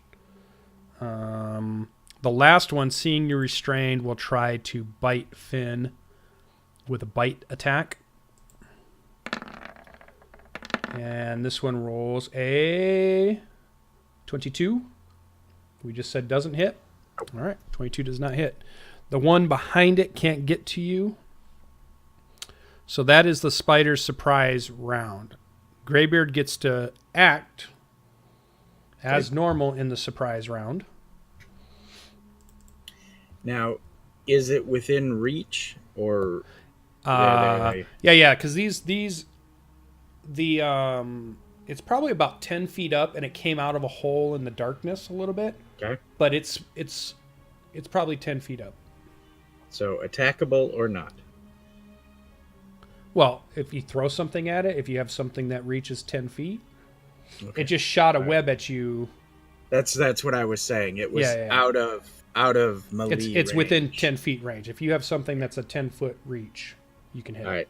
I am going to. Did we ever decide whether you can throw 2 javelins in a round if you have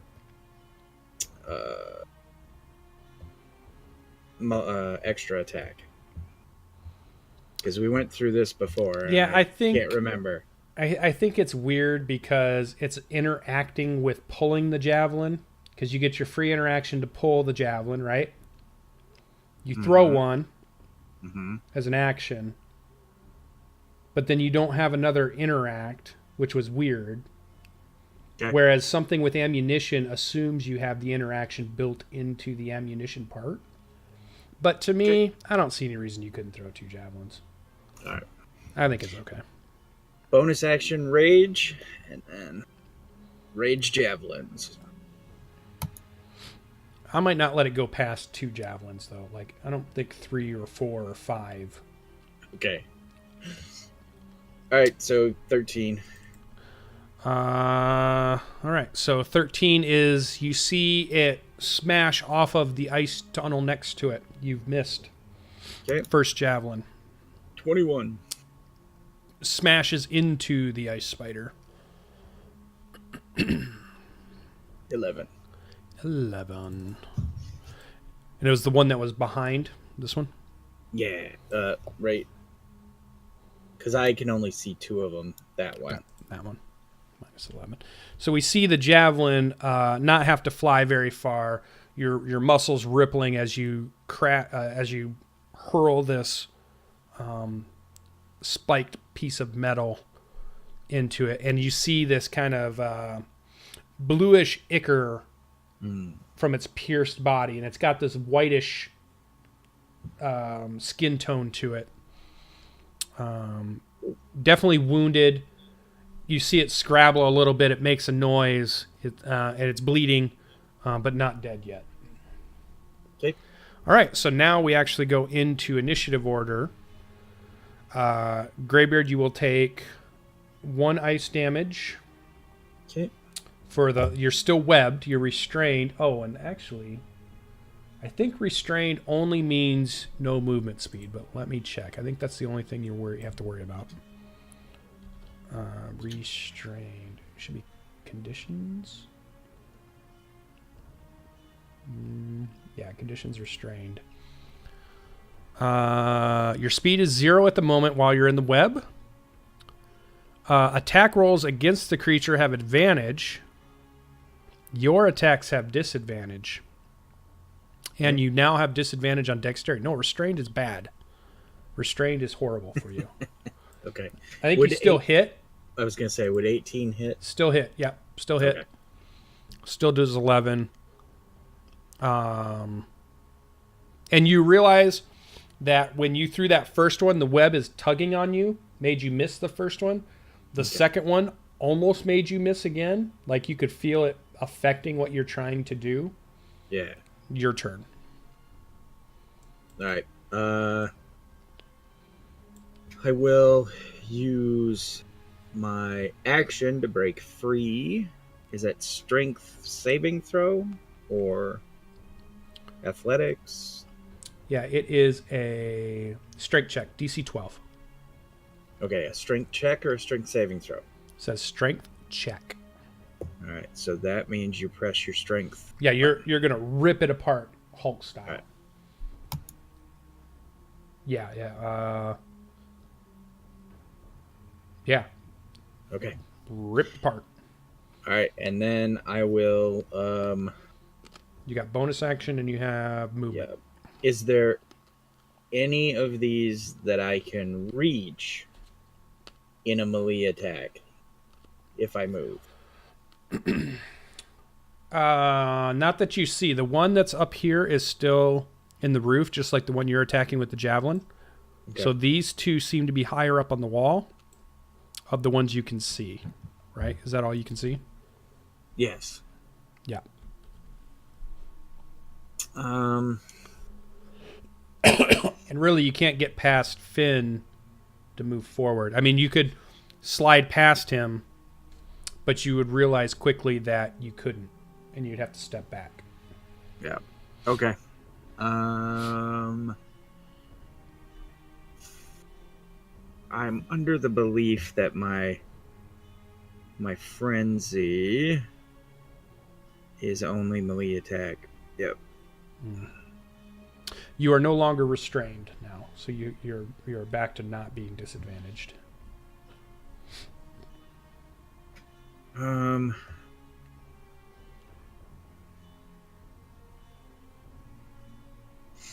Movement. Is there any way I could attempt to climb the wall to get to them?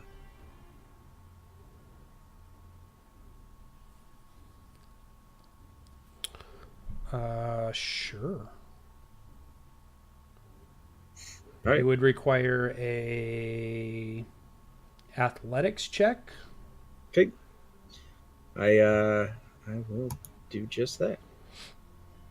12 I is am not enough. 15. I'm Oh, raging. 15 so- is barely enough. That's Okay. exactly what you needed. All right. I get up to one of their holes or as close as into melee range, and then I interact and draw one of my scimitars.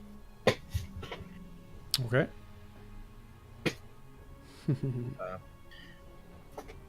I do not believe I can. I can frenzy, so I still do have my bonus action, and I will attempt to attack. Scimitar rage.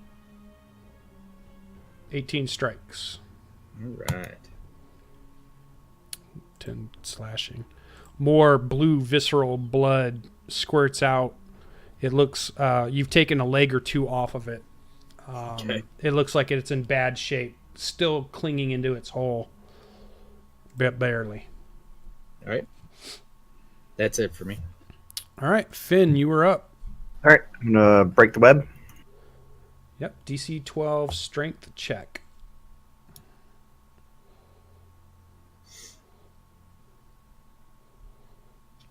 Rip it off of you. No longer restrained by the web. You have bonus action and movement left. If we didn't make an attack with our regular action, does the offhand attack requirement Bonus. it could still be bonus for my Warhammer? Yep. Okay, well then I'll hit it with a hammer. Can it? I get two attacks around, no. right? Yeah, but you need to use an attack action to then use your bonus action as an offhand attack. And It's it has to be an part of attack offhand action. weapon. That's And I will punch that punk with my shield. that you could do. Yeah. Now the one you can reach without is this one. This The one one's who bit about me. 10. This one's about 10 feet from you. Yeah, I'll hit the one who tried to bite me. Yep. Shield. Now, bash here- away. Here's a question for you. Can you smite with a shield bash? Does the shield bash say it's a melee attack? Is that what the smite needs? Is a melee attack? The smite should say what type of attack it comes off of. Because you can't do it off an arrow, right? No, you can't. Yeah, I think the smite will say what it can be off of. Hold on, I'm looking real quick. It does say a melee weapon attack. Melee weapon. So look at the shield bash ability. Does that do you make a melee weapon attack with I'm not even going to look that shit up because I can tell you right now, Jeremy Crawford's a not gonna punk like it. bitch, and it's not going to be right. Like, punching somebody in the face with a shield is not an attack. It should be, but There's an entire continent of Russians who will disagree with you right now. yeah. I get called for it all the time in SCA. It's SCA rules. You can't punch with your shield. See? We know. There's no honor in punching with your shield. You're not a Viking. So the shield bash is just a... I can't. I've got to Still take the can't. attack action on my turn. Yeah. It's a weird worded one. I would let you make a improvised attack with the shield. No. You could call it an improvised attack. It would just be a 1d4 plus your strength in damage, but it would just be an attack. It wouldn't be... No, well, you used your action to get out of the web is the problem. I think you've got bonus action stuff, or like you got any spells that are bonus action? Yeah, or... I'm going to cast Shield of Faith on myself. There you go. Okay, so we see the shield. What's that look like when you cast it? That would be a bit of a panic as he's slapping himself out of the web, but he'll lift his hammer up high and make a quick prayer and just kind of shimmer down around him. Yeah, you feel your prayer has been answered mightily. Your shield of faith locks into place. All right, their turn.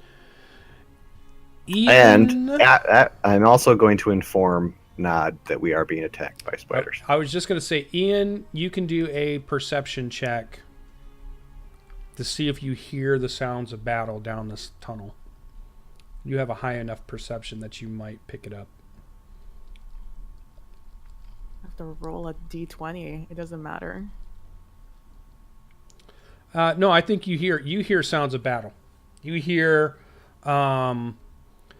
the crashing of the clatter of the javelin. You hear that kind of ricochets off. You hear the Rage of the Dwarf? yeah, the grunting and the rage of the dwarf, I would think. Yeah, that's enough to hear it. Giant something's spiders. happening. So you guys can now... I'm going to let the spiders go, and then you guys can roll your initiative, and then you can act on your turns. Yeah, and then you hear... Yeah, Nod is telling you in coffee. Spider time. Spider time. Here comes the spiders. This spider crawls out of its hole and gets down on the ground. It can do a roll to recharge. Let's see if it recharges. So we need a roll 1d6. All right. Gets its web back for the one next to Greybeard. 1d6. The one next to Finn is now climbed out of its hole. Does not get its web back. So the one next to Greybeard does. But he's not going to use it. He's going to try to attack you. He's going to try to bite you. So you see its fangs reach out. It's missing several legs. It's bleeding from the couple wounds that you've given it. I'm saying at this point you're back on the ground. Like you had, in my mind, you kind of hurled yourself up. You took a slash or so, and then you're back on the ground. Not really clinging to the wall to fight this thing. It crawled out of its hole. It's on the ground, and it tries to sink its fangs into you. AC 22. 15. You got me. Okay, so 10 piercing damage. Okay. You need to make a DC 11 Constitution saving throw. a dwarf can't make a Constitution save with a paladin standing next to him, something's horribly wrong. Yeah, he gets +2 from you, right? +3. +3. All right. Con save. Nailed it. You take half as much on a successful one. So you are going to take 2d8 poison. Oh, wait. Are you immune to poison? I am. There's something about dwarves. Yep. It's right up here. Advantage on poison saving throw and resistance on poison damage. So you're going to get half of what I roll from making the save, and then your resistance is going to have it again. Okay. The final total. So 10 down to 5, 5 down to 2. All right. 2 poison damage. If half as much damage on successful. Okay. All right. Bite towards Finn. First one. 2 of them are trying to bite you. It's crawled out of its hole. It's crawled down to the floor. Is going to try to bite you. First one. I'm rolling good tonight, guys. Oh, a crit. 25. So you're going to take 15 piercing damage from the fangs that sink into your back, Finn. The one behind you. You need to make a Constitution saving throw. Oh, shoot. Shouldn't have done that.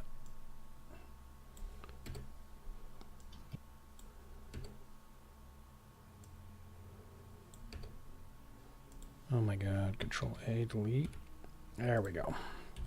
/ roll 2d8. So you get 12 plus 3, or is your added already in? Yours is, I don't know. It's actually at 15. Nope, I'm sorry. That's already added in. So 12 is enough. You need to make a DC 11. So you make it. You'll take half of this damage. So you take 7 poison damage also.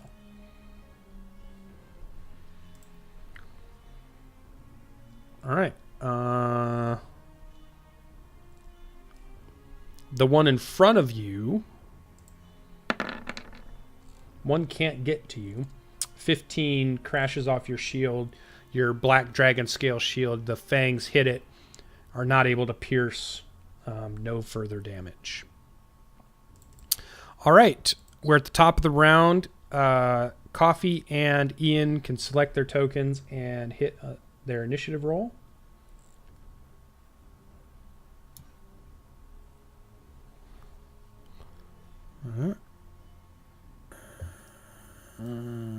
Okay, so he's up here.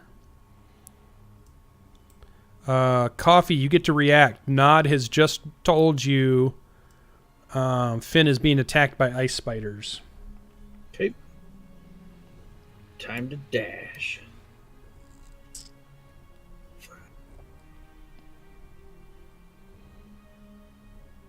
$60. Yep. Well, he would probably Blade Song and haste, and then move. Does he cast both those in the same turn? Seems like he does. I think he does, but I don't think he's going to do it yet because he doesn't know how far away they are. Okay. And it's on a 10-round timer, so until he gets to the battle. Okay. So dash is double your movement. Yep. So instead of 30, I went 60. Okay. Greybeard's up. All right. Thing is right next to you, melee range. Interact, battle axe, and We see the dwarf pull the battle axe out. Which one?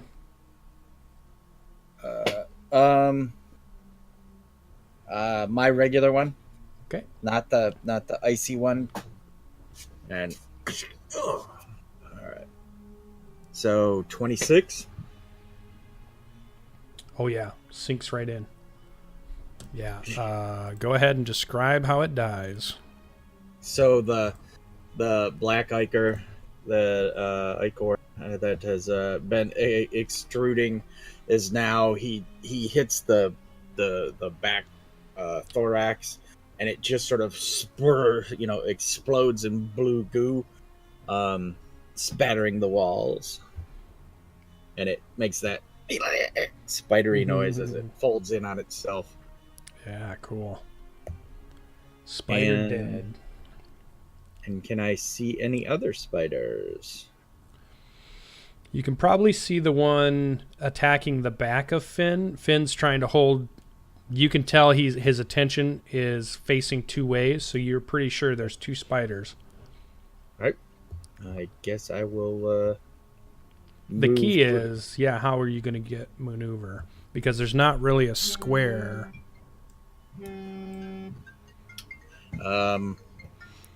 You can pass through him, but you can't pass through theirs. One second.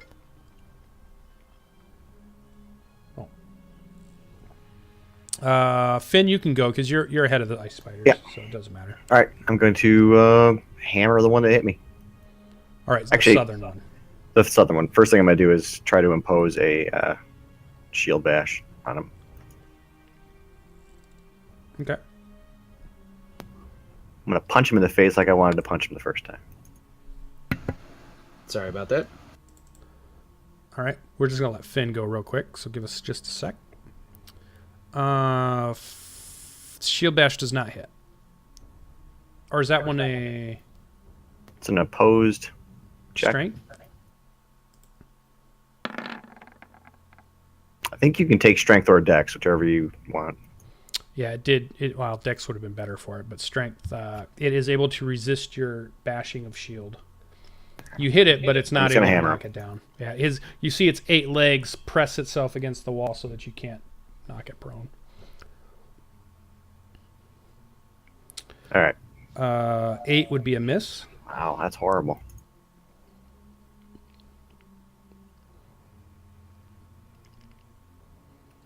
Uh, 12 also a miss. So 2 warhammers you hit, but it has a hardened carapace that you do not see yourself getting through with your warhammer. It's not quite getting through. You have movement left. Am I allowed to move through him? You've already used your bonus action. You can't move through them. You can move through Greybeard. Not doing that. All right, so Greybeard, you can finish your turn. Okay. So movement-wise, yeah, these are really narrow hall. You know, it's 5 feet. This isn't even really this is definitely constrained. And I can move past Finn, but Finn's blocked in. Like there's probably a spider right there, right? Yeah. Go ahead and you move to jostle past him, and then you would realize, oh, I can't actually get past him, and you get shoved back to this spot. Okay. So you would have enough that you could see it, right? So I'll put you there so you could see it. Okay. But then you would move back. All right.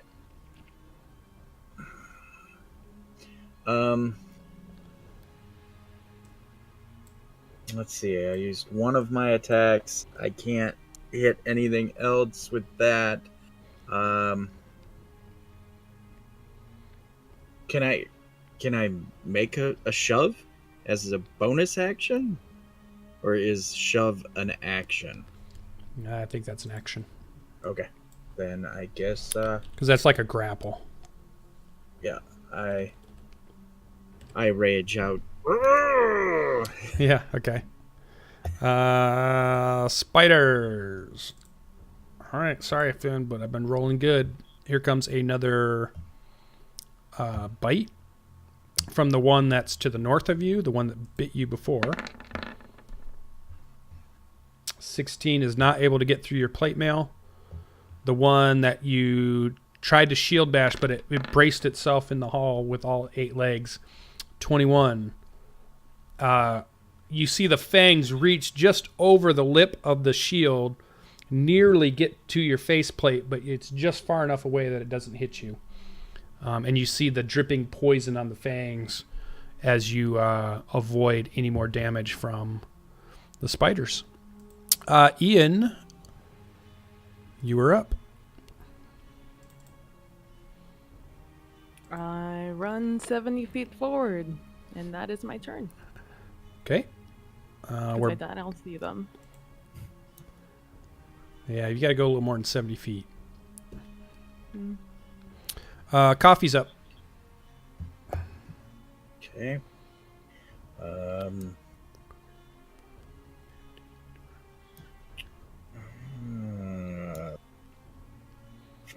10, 15. 20, 25, 30, 5, 40, 45, 50, 55, 60. Actually, I think you'd be able to get to here with 60. This right there. Wait, this one. Okay. Cool. Greybeard, our dwarf, is up again.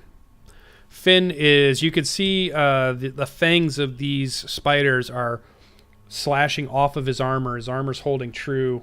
You could see his armor of faith is also keeping him up. Seems to be pretty stalwart, but it's still in your way. All right. Well, I'm going to squeeze past him and do a shove attack on this one. Yeah. So I think as you get to this spot, you realize there's another one behind it. Okay. You could shove the top one. The other one's just going to get shoved into this one and not be able to go any further. So you're still not going to have a spot. You know what I mean? You're not going to push two things back. I'm sorry. Like I have it's 20. I may have a 23 strength. I'm sorry. I'm having a hard time believing that. But okay. All right. Yeah. Yeah. Well, it's two creatures that have a 16 strength and 8 legs in a 5-foot tunnel. All right. How about Well, I can't occupy the same space that they are. This one I would let you. This one you could shove, but it's still an opposed check. So if you roll bad, it's not going to work. All right, I'm gonna try it. What the heck? Okay. Oops. I'll try to shove that one.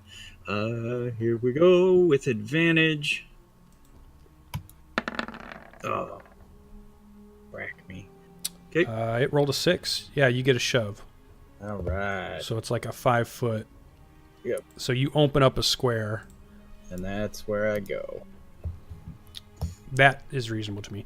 The way I look at this one, it's not so much that it's like trying to shove, I don't know, like meat through a tube, or like, you know, it's just even if it was not even struggling, but it is, it's such a narrow space that it's hard to shove anything through it.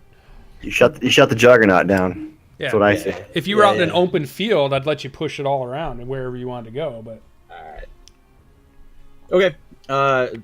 I made a hole, and then bonus action, whomp with an axe. Okay.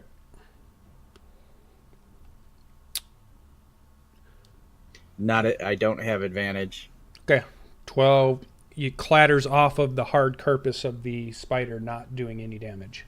Yeah, I was trying to get it out in the hallway, and Finn is up. So you felt the dwarf brush past your back, grapples into the spider, pushing it off, breathing down your neck, and you can tell he's fighting at your back now. Your turn. All right. I will attempt to shield bash again. Okay. There we go. Yeah, so you bring the shield down on the top of its head, and it flattens to the floor. And I hit it with a warhammer.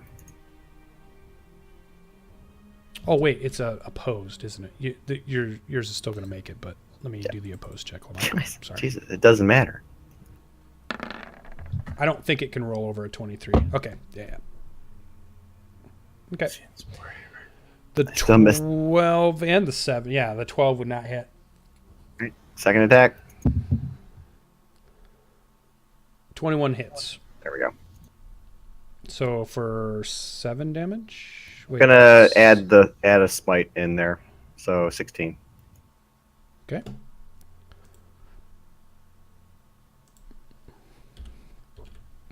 So you see That's all my blood actions. ichor pour out of some of the cracks of its chitin carapace.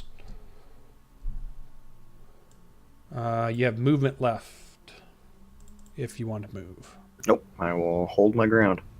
All right. Ice spiders. Okay.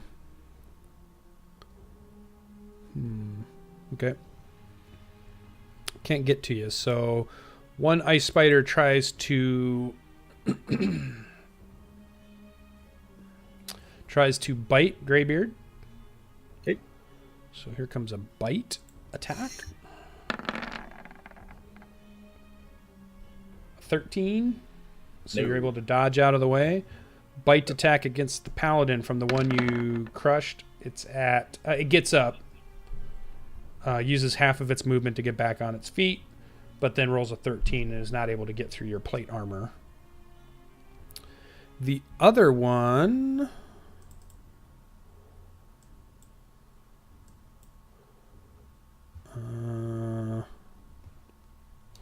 is going to crawl up over the top. It's going to be up on the ceiling, and it's going to try to shoot a web at Finn.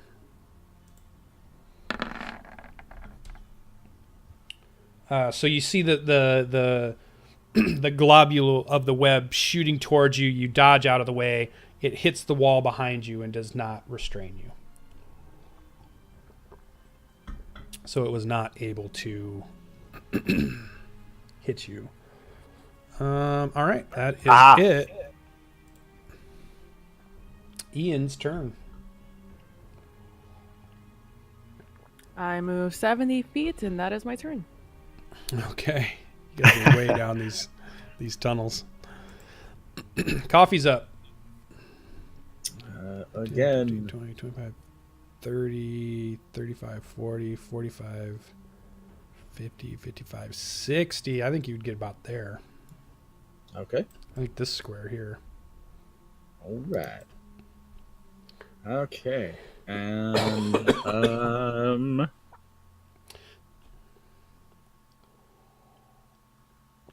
But then you used an action to dash. Is that what you did?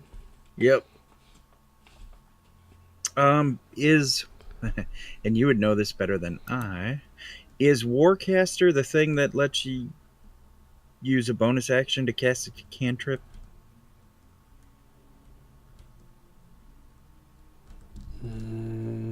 No. Okay, that's the one that allows you to cast spells then in when you're in melee. If I remember. I think I it's knew that one. I was gonna say I think it's one or the other. I do not have my books. Let me grab my PHB a second.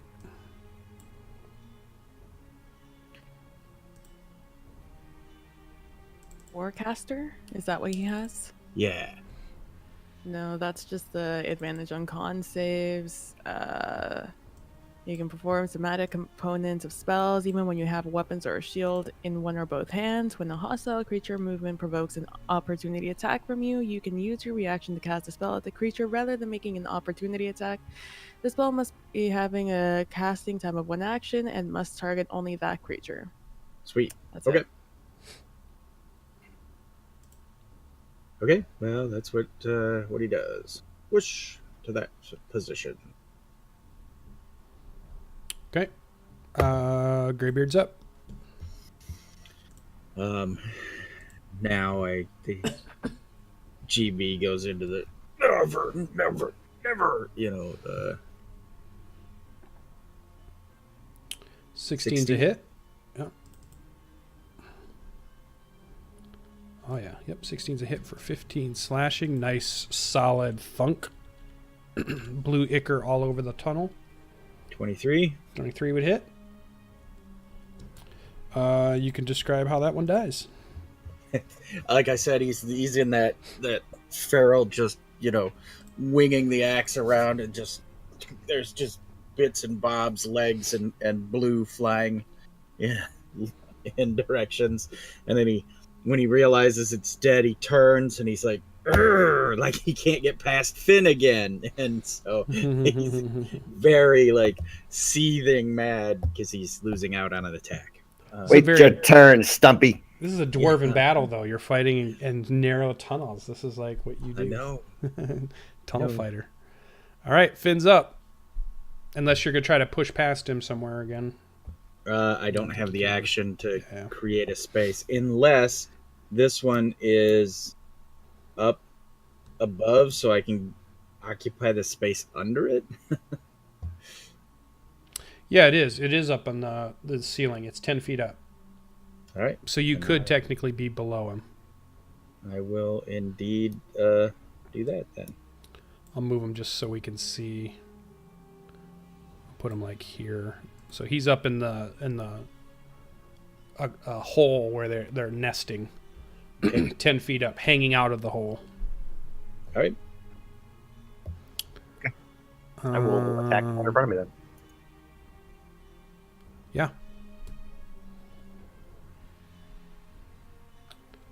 Yeah. 15 is a hit. That's what you need to get through it. That would be 14. Is that a smite? Yep. That is enough to vanquish the spider foe. Go ahead and describe it. In this dark hallway, that hammer will come up, glow a bright greenish yellow, and then just crash down that little beady-eyed. Yeah, the hammer bugger's part head. wouldn't kill it, but it would be the smite damage that would. That's the glowing gold and yellow. And then I've got one attack left that I cannot do anything with. Can I aid? It's 10 feet up. You gotta be within 5 feet.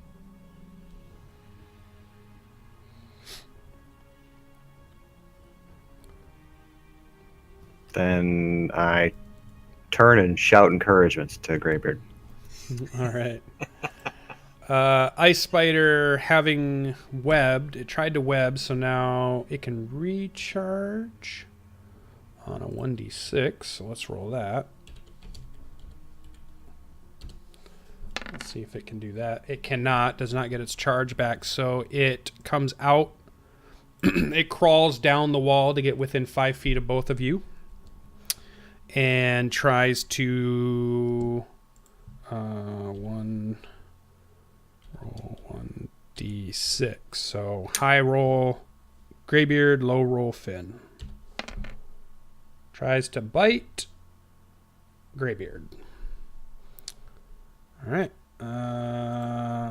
Fangs lash out, hitting for 6 piercing. Alrighty. You need to make a Constitution saving throw. But you have advantage on it, I believe. Yep, and Finn bonus. You only need 11, so you're okay. Okay. So you'll take half of the 8, which is 4. Then you have resistance, which brings it to 2. 2 Perfect. poison damage. Okay. Just makes me mad. Ian's turn. Ian. Oh, muted, but I bet you're running. I'm just going to run 70 feet. I don't know what's ahead of me, but I'm just going to go ahead and assume. 5, 10, 15, 20, 25, 30, 35, 40. 45. Some people have a problem with this, running down a dark corridor towards what is admittedly 65, a giant spider den. 70. I would think you'd get here, Ian. I don't think I would do that. They're 10-foot squares. Oh, we've been counting as 5. Yeah, we have. Oh. Oops. Go ahead. It's fine. Go ahead. They've got 1 spider left. We'll just say we'll put you there. You're running even faster. All right, top of the round. Coffee, you're up. You see on the side of the wall something tried to bite. It just bit into Greybeard with its fangs. Your turn. It's an ice creature. I will fire a bolt. All right, we see a firebolt arc out 22 would hit. Ooh, 11 fire damage. Let's see. Resistances. Nope, does not resist it. Vulnerabilities. No vulnerabilities, unfortunately. But 11 is still good damage. You see some really good singe marks on it. And I think that's a good choice, just not to waste spell slots for what looks like a fight that's about to be over. Considering the walls are covered in blue gook and there's corpses everywhere. All right, Greybeard. Spider's hanging on the wall, just sank its fangs into you, made you even more mad. You can feel the poison trying to work through your veins, but your dwarven constitution is fighting it. Oh, 12. It affects you you can feel a little bit of a stiffness from the poison, just a tiny bit that you're trying to fight through, and you crash your battle axe into the icy wall. All right. Second one rings true, though. Shrink it off. And... oh, so close. You shear through most of its body, but it's still twitching. Well, that's what the bonus action's for. Yeah. Yeah. Describe its death. It had one. Yeah, oh yeah. It, like you I were said, covered as it falls on you. that first one was the, like you said, I'm feeling the poison course through my veins and it's slowing me down. And the second one's like gersh, and it, blue goop is on me. And then the third one is like I take it off the wall, and it kind of comes down on top of me, and I'm just covered in goop. But I emerge from the spider just like ah, and kind of wipe the gook out of my face. All right. I'm gonna pull a rag out of one of my packs, start just wiping the little bit of goop I've got on my armor off. Nice. Yeah, you see the dwarf looks blue. He looks like a blue dwarf now at this point. All right, we're out of combat round. You see the carcasses of blue ichor bleeding out of chopped up and smashed bugs. I'm gonna telepathically ask Nod, you sure you smelled human down here, or did you smell giant spider? Yeah, he definitely smelled an unwashed human. They're really stinky. He definitely recognized that. Okay, well, when Greybeard gets back, you sniff some of that spider blood, because you do not want to make this mistake again. Yeah. I'm gonna look in their holes just to make sure that they didn't eat someone who had like another one of those icy shard things. Yeah. Let's see. And while he's doing that, I've got 10 minutes on my Shield of Faith spell, so I'm going to poke my eyes around the corners there, do a little advanced scouting, while my AC is still huge. Yeah. So do it by rounds then, just so you could figure out how many rounds until it wears off where you're at. You find nothing in the holes. You find nothing in their gullets.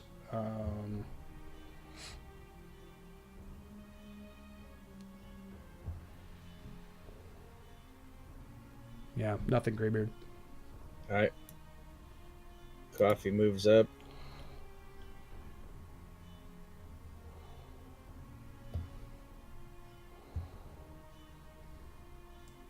And I guess Coffee would say something to Finn like, well, this looked like quite the fight.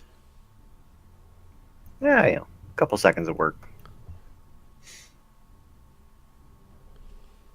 All right, you guys are able to move freely as you wish. I would say move, like 5 or 6 squares at a time, and then I'll tell you if you happen to see anything. All right, we decided to go this way, I guess. Another break. Coffee detect spider. Ian, were you going to stay with them or? Yeah, I might as well. I ran all the way here. Yeah, okay. I'll put you down here with them. Seems like more tunnels. You come to another intersection.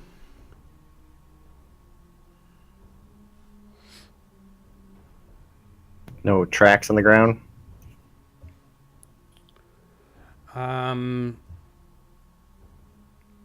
Nothing that you're seeing. Watch for the holes in the walls. And I point up to show Coffee and Ian. And then let me know when your Shield of Faith wears off, too. Well, again, it's 10 minutes worth of walking, so... Yeah. Because you're going to get... I think you're still fine.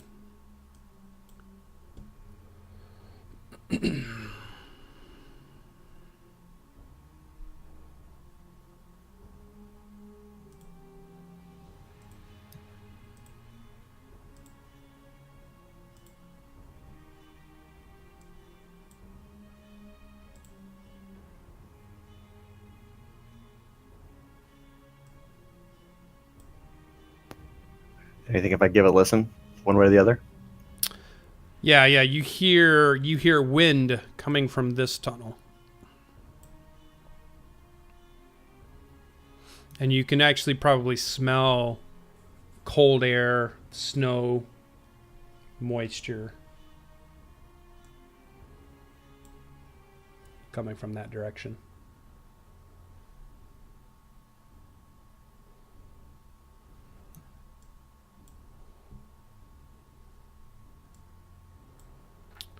I would say 10 minutes. Nah, you're probably still fine.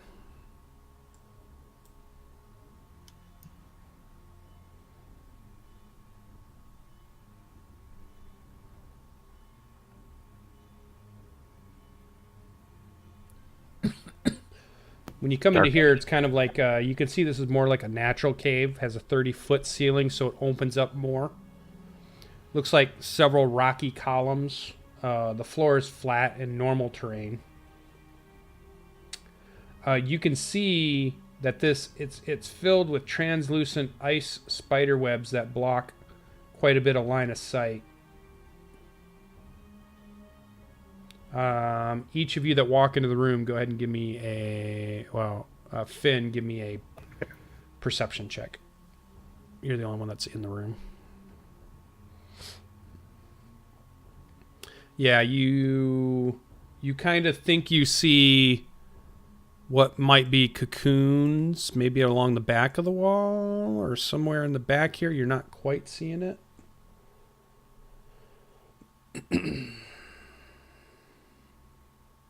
And as you're walking on them, this place is covered in the webbing, so it is now difficult terrain, and you're having to kind of, pull your feet off of the stickiness of the webs. If I stomp on the ground, does the web shake everywhere? Yeah. I stomp it on the ground. See if I can bring out some more spiders intentionally, if they're there. You start to see them kind of they're icy and they're brittle, so that they begin to just kind of shatter as you're cranking on them. And Coffee will start firebolting, like up above, like high, wherever, as far as he can see up, trying to dislodge them from the ceiling. Yeah, I mean, you can smash it all apart. Yeah. You definitely see cocoons in the back of the room here. Yeah, we're just making sure there's no more spiders that are going to drop from the ceiling on our heads when we're searching. Yeah, you're not seeing anything. You see, what is it? Yeah, a cluster of cocoons on the floor at the back of the cave. Does it show this one? Is this one? Yeah. Okay.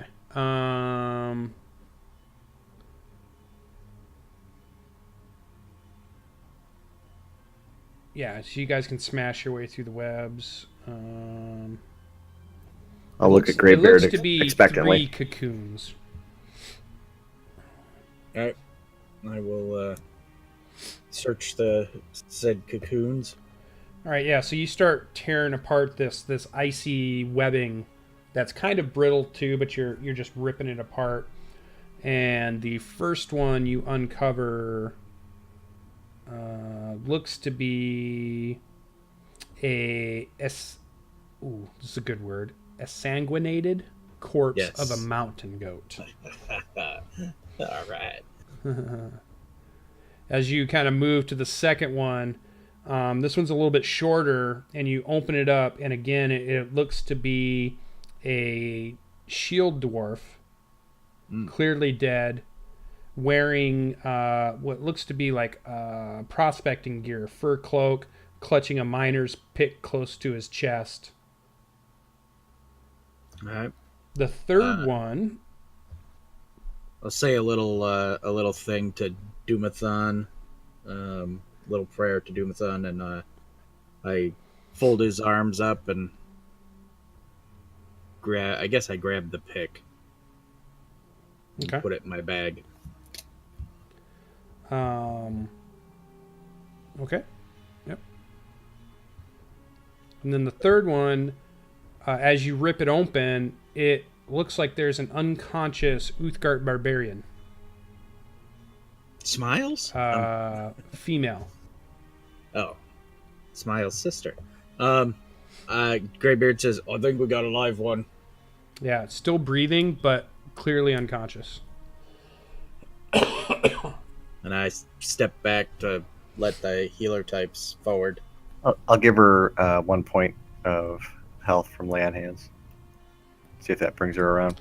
Yeah, so you see her eyes flutter open, and you can tell she's confused, looks around, and then as she's looking at you guys, she kind of skitters across on her butt away from you a little bit as you startle her.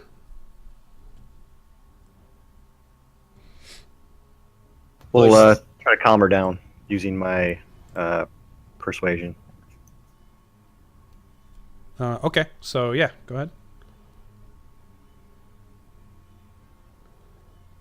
This would be like a persuasion roll. Yeah, she seems pretty scared. She seems very confused.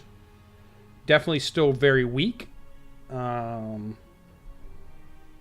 And she's trying to kind of stay towards the back of the cave.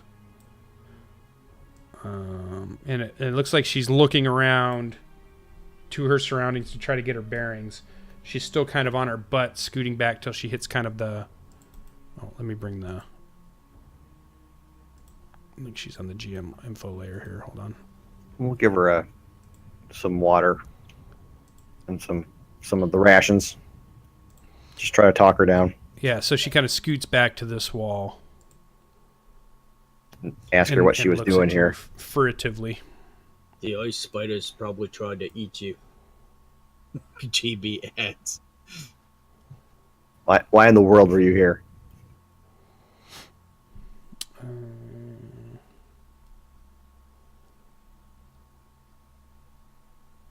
And I say that nicely. With a rakish grin.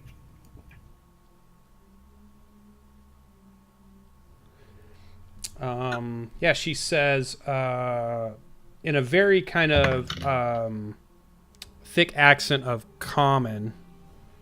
Which language are you speaking? Common. Yeah, okay. That she doesn't know how she got here. She remembers, and then she shudders, and she remembers an 8-legged blue spider, and then she blacked out. What was the last thing she remembers was a spider. Coffee gets the cloak off the dead dwarf and gives it to her. Okay, yeah. She kind of tentatively takes it and wraps it around her. She's definitely shivering, and I mean, she has hide armor on, but she takes it to get warm. And her skin's kind of bluish, as if, she had been poisoned, also knocked unconscious, near death. Let's take her back to the room with Harshnag and get a fire going and get her warmed up. Okay. Yeah, she after just a few moments, she sees that you guys are not aggressive in any way, although the dwarf is still covered in spider blood. looks pretty menacing. And then she's willing to kind of follow you guys. She watches you warily. I wouldn't say she necessarily trusts you yet, but she follows you back. And Coffee will keep an eye on her. I would say during that time, your Shield of Faith probably drops off, Logan. But do you want me just to move you back to where Harshnag is, or are you going to... Yeah, we'll go back. Okay, I'll move everybody back over. Unless you guys can see that spot. I don't know if you can. Move everybody. There you guys go. That mapping feature is awesome, by the way. That is yeah. way... I'm going to say when she gets to here and she sees Harshnag, you see her eyes go wide and she scurries over here in the corner, fearful of him. And he kind of notices the effect he has on her, and he will kind of move over here non-threateningly. Such a nice giant. He's not a murder hobo like the rest of you. I'm waiting for Ian to put an arrow in her. I'm gonna hold the casually stand here by the door, so if she tries to bolt back into the spider tunnels, I'm taking her down. Okay. Yeah, she suddenly grows 8 legs, and no. I saw that episode of Gravity Falls. This is the thing where she has 4 heads and the mouth opens up and she rips your arms off, beats you with it. Dang it! I hate that. Her head pops off, grows legs, and runs off down the hallway. I'll suggest that maybe we take a short rest or a long rest at this point and get everyone's health back up. But before we do that, I'm going to cast Stone of Truth and ask her again. Okay. What she was doing here. Yeah, she has no memory of being here. She was hunting in the ravines. She was foraging, hunting, and she remembers a bluish, dark shape surprised her, and then she went unconscious. And she tells you that she is from the... she kind of would warm up to you guys a little bit, I think. And she tells you she's from the Great Worm tribe, Uthgard Barbarians.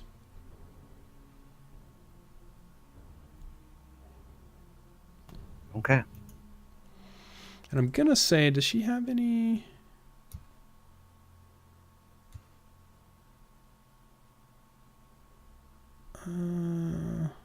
no, I guess not. Okay. Yeah, I would say all she has on her is her hide armor that you see on her.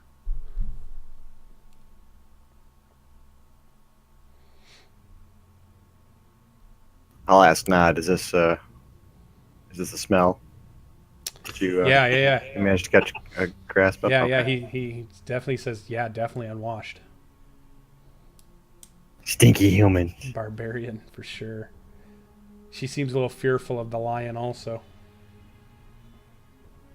Does she freak out at all when he talks out loud? Oh, definitely. Yeah. Well, she's surrounded by dwarves, elves, and giants, and a lion. It's not a normal day for her.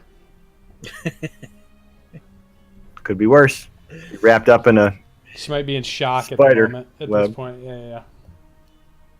Elves, lions, and All right, giants. so if you guys are taking a short rest or a long rest, so a 1 hour or an 8 hour. a 1 hour would be fine for me. It's really gonna depend on how Tigray and Ian are doing, how much they get back. Well, did you guys spend hit dice before the tunnels? I don't think you did. No. Nope. Oh, muted. No, we didn't have time. Yeah, so yeah, you would still have hit dice then if you took just a short rest. Obviously, if you take the long rest, you'd have full hit points back and half your hit dice that you had spent.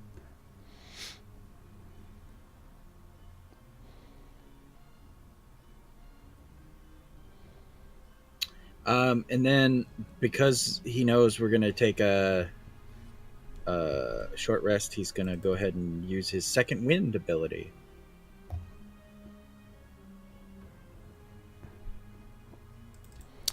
Yeah, she's going to rest also, and she's going to get /roll. She'll use half of her hit dice, I guess, maybe?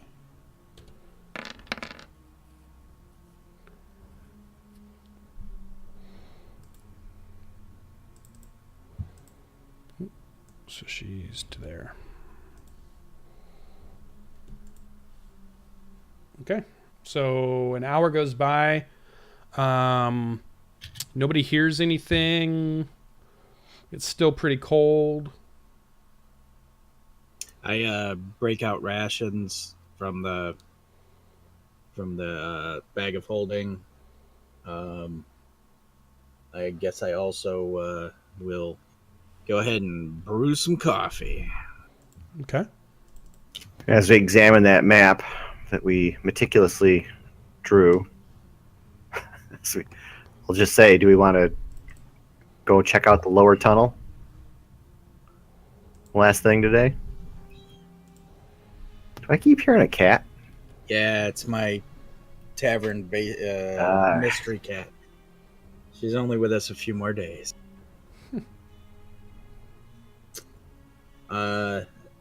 I would like to hard stop at 11:30. If we can search it without an encounter, that'd be fantastic. Or go up to the encounter. So you want to... the one branch you didn't go down? Yep. Yeah, just marching a column down there, except for Nod and the giant. Yeah, and Nuri doesn't want no weapon, no interest in spider climbing. We don't want her with us anyway. Yeah, okay. The She stays in Uthgar the barbarians room. have a poor track record near our group, so we were going to leave her there in that room. All right. So, Logan, I'm going to put you here when something will probably happen that we will pick up in the next. Give us a clue, adventure. man. Come on. Dun, dun. We got to wait for 2 weeks. Let's see. Where's the teaser? Give us a perception check, and I will do a stealth check. Oh, Boom! you see it. You see it.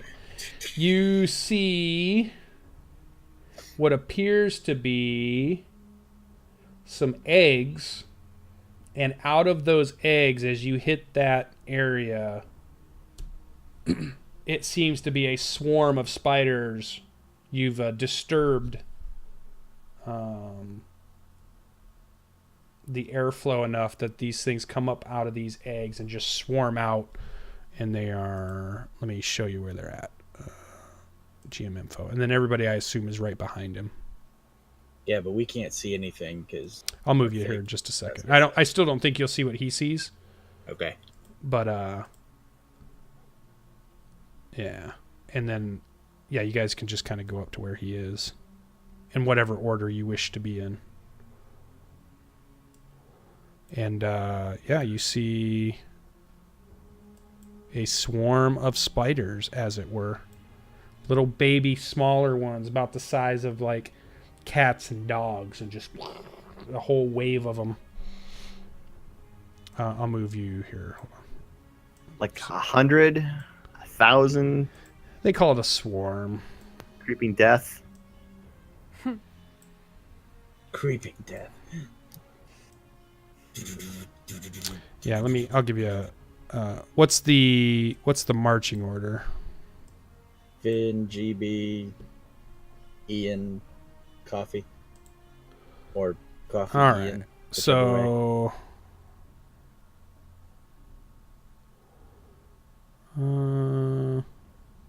Yeah, they just called it a swarm. So I'm going to say it's like several hundred. It's considered like a thing, so it has a AC and it has an attack, but it's like a bunch of them all. It's not like I'm going to roll 100 attacks or anything. It takes up a medium space or a large space. It takes up a medium space, so it's a medium swarm of tiny beasts. Okay.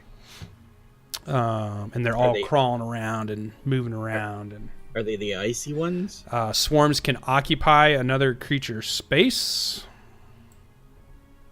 and you can walk into its space. This is one of the things that you can actually stand in the middle of. I'm going to stomp into that space. Yeah. And that's what you see, and they are heading towards you.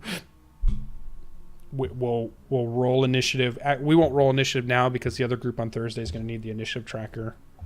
But when we start our session next week, or not next Monday, although... Did Smoke that roll, that perception roll? Yeah, it was a good one. Yeah. There is no Dark Tides on the 25th, Christmas Day. I won't be here. Okay, we won't have Greybeard. We wouldn't have coffee. Okay, then I won't try to run the game then. So Sorry. our next session then is on the 1st. That I can do. Okay, so yeah, New Year's Day, 2018. Starting that day off, 2018, we have a Storm King's Thunder to start the new year off. And we will find out what happens on January 1 as our trudging heroes once again face what appears to be a spider swarm. And we'll see what happens. This could be pretty fun. It's kind of cool. I haven't used a swarm yet, so this will be cool. All right, good job. I think you guys did great because you figured the trap out. You saved an Uthgard. You picked up a cool magic item, a wondrous item. Not much treasure so far, but it's a temple. It's not a treasure trove. And you got a door with some hinges and The wheel of stinky cheese. an empty barrel. The barrel had nothing in it, by the way. Oh, The barrel is empty. All right. Again, nobody knows that it's even there. Yeah, because it's in the sack. Yeah. And Coffee didn't do anything with it. He just grabbed the shard, basically. So, awesome. Well, all right. That is our episode for tonight. Thursday, the second team will be continuing their fight with the Griffin tribe of the Uthgard Barbarians, where they were attacked by some Uthgards and 3 Griffins.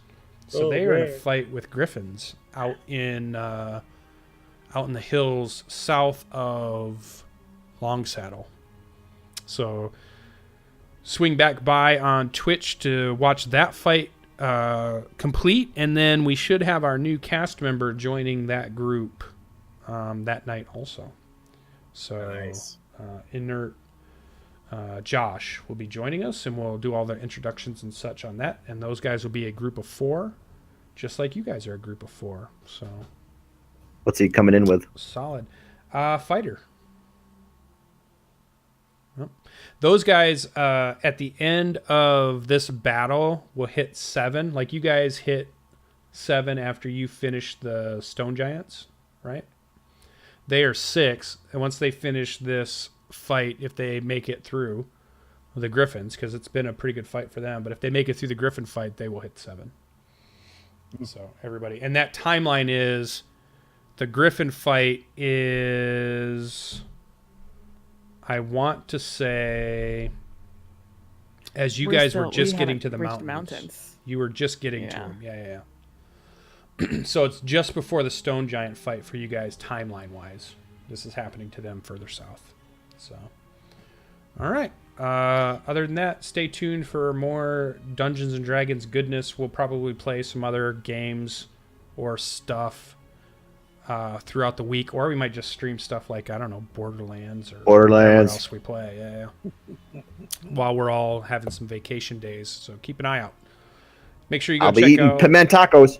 Yeah, make sure you go check out Greybeard's Twitch channel. He has several different days he does shows. Also check out PB Plays Inside YouTube and Twitch.